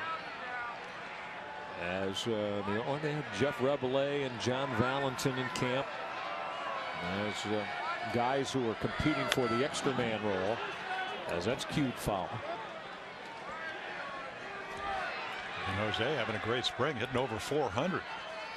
I'm not sure how long he'll be with the ball club. David Segui taking batting practice again and could be activated any day. Another unfortunate injury for David Segui. This is bounced slowly to third. Selby's got a charge. Off balance throw is high. Got over the head of Casey Blake. Leon will reach to open up inning number 13. Tough play for Selby. Off balance throw sailed over the head of Blake. Base hit. Infield single. Jose Leon. Well, no doubt the infield's still wet from the snow shower we had back in the 3rd, 4th inning. I mean, you're right about it. I mean, kind of like a shot put. Gets away, and the Indians are lucky this ball doesn't go in the stands. Hits the tarp and stays in play. So you talked about sacrifices. Have you ever seen Cordova bunt anybody over? Yeah, with a home run, he got those 2 runs in. No sign of squaring for Marty Cordova. Bunt. Long look down at Tom Trebelhorn now. 2-run home run belt from Cordova. And the bottom of the 8th. That's why we're here. They tied it at 4 apiece. Each ball club with a run in extra innings. The 1-0 pitch now. And Westbrook's going to check on Leon.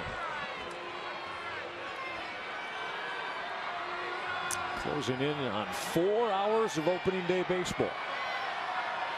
Bottom of the 13th. 1-0 pitch. 2-0 on Cordova. 33 years of age from Las Vegas, and used to pal around a little bit with a fellow by the name of Agassi, who he finally passed his wife yesterday, Jim, in winning the NASDAQ 100, beating Carlos Moya 6 times for Agassi. And I think he induced Steffi Graf's got to play mixed doubles with him now at the French, right? Yes. Well, I thought that was from winning the Australian. Yeah, right. Exactly. Yeah.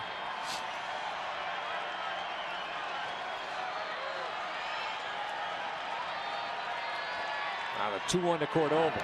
Now he'll square, but really did not get a good offer at that bunt attempt. I don't see any reason why tomorrow on an off day that both squads just come out and work on their bunting. I mean, that's a high hanging breaking ball, but this is kind of a yep. Well, maybe nope. Yes. Triple clutched it. Yeah, Tim Welke takes one off the mask. 2-2 pitch to Cordova. They got a piece of it, but held on to by Josh Bard. So without the ability to put a bunt down, Marty Cordova, strikeout victim for out number 1 here in the 13th. Just a little two-seamer that runs down and in underneath his bat. You can see right there the location of the pitch. Tough to Marty to get to. All right, here's Geronimo Gil. Geronimo 1 for 5 on opening day. There's an RBI base hit back in the second. Orioles with 14 base hits on the day. They've out-hit Cleveland 14-11.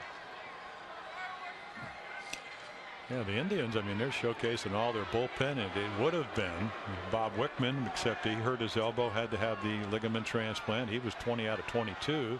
Mark Wohlers was supposed to make this club. He had bone chips, probably won't be back till June. These youngsters trying to get it done. Bounce slowly up the line at third.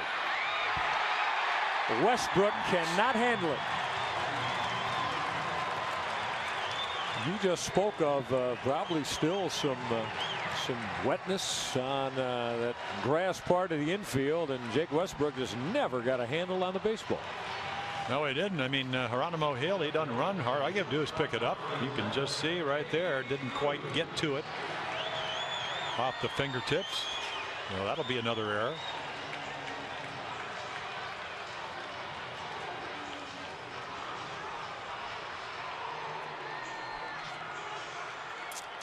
No scoring decision as of yet.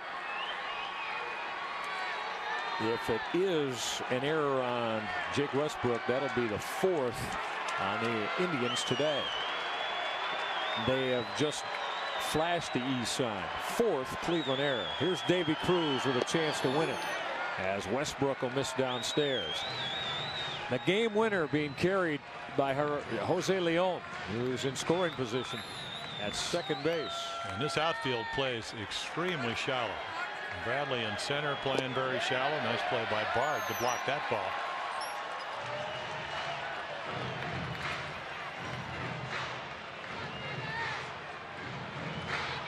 I mean, traditionally here at Camden Yards, you play very shallow in right field because of the short porch.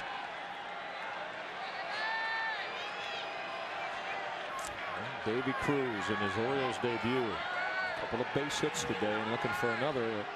Can win it for the O's.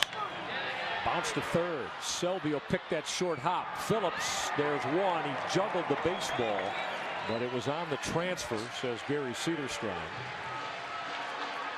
So Leon at third base on that fielder's choice bounce out by Cruz. Now with 2 down for Jerry Hairston.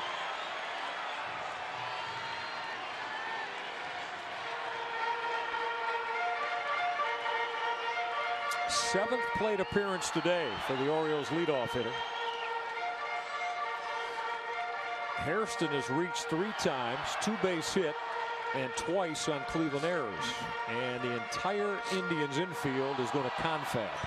Well, this could be around. I mean, a lot of teams have the first and third play where the runner will pretend to get picked off first base, and of course they're going to let Jake Westbrook know, hey, don't worry, with 2 outs, you don't worry about the runner on first. A lot of young pitchers, Weaver used it. I saw Tony La Russa. A lot of the teams work on this in spring training. But right now, with 2 outs, all you care about is the batter at the plate. You get Hairston out, the inning's over. And I'm sure Casey Blake just came over and yelled something at Westbrook. Hey, I'm going to play behind him. That run is meaningless. Tie ball game in the 13th. The winning run is the third. Jerry Hairston looks at a called strike as what's left of this opening day crowd that was over 46,200 trying to implore Jerry Hairston to rip the base hit that would end it. He awaits Westbrook and got drilled. Oh, you got to feel that in 35-degree weather. Hairston hit by pitch to load the bases for Gary Matthews. This pitch is almost going to be behind him, right in the middle of the left thigh. Two-seamer just running in and bang, right in the leg. Richie Bancel, he's a Oriole head trainer. A busy afternoon and early evening. Really has. Had a chance to chat with Richie's lovely wife Carol, I think, and son Timothy. Jim, they're all bundled up for opening days. You're out here early. Yeah, that. You know, it's amazing. The irony is that it was a very, very warm spring training, warmest that I ever remember. And it wasn't like you're complaining that it's too hot. I seem to recall getting a call from you about the middle of March, and you telling me that it's about 93 degrees down here, and you said it's a little bit too warm for Florida in March. I take that all back. You take it. All right, here's Gary Matthews trying to win it with one swing, facing Jake Westbrook, who misses down and away. Well, right here, look for your pitch, make it be a strike. If not, run the count to 2-0, put a little pressure on the youngster.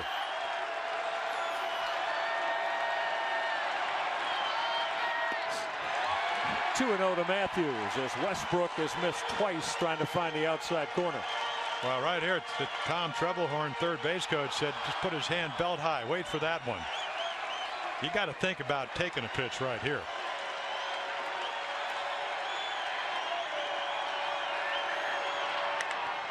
On a line to center, racing back, can't get it. Bradley. Opening day walk-off instant win Orioles on the Gary Matthews base hit in the 13th.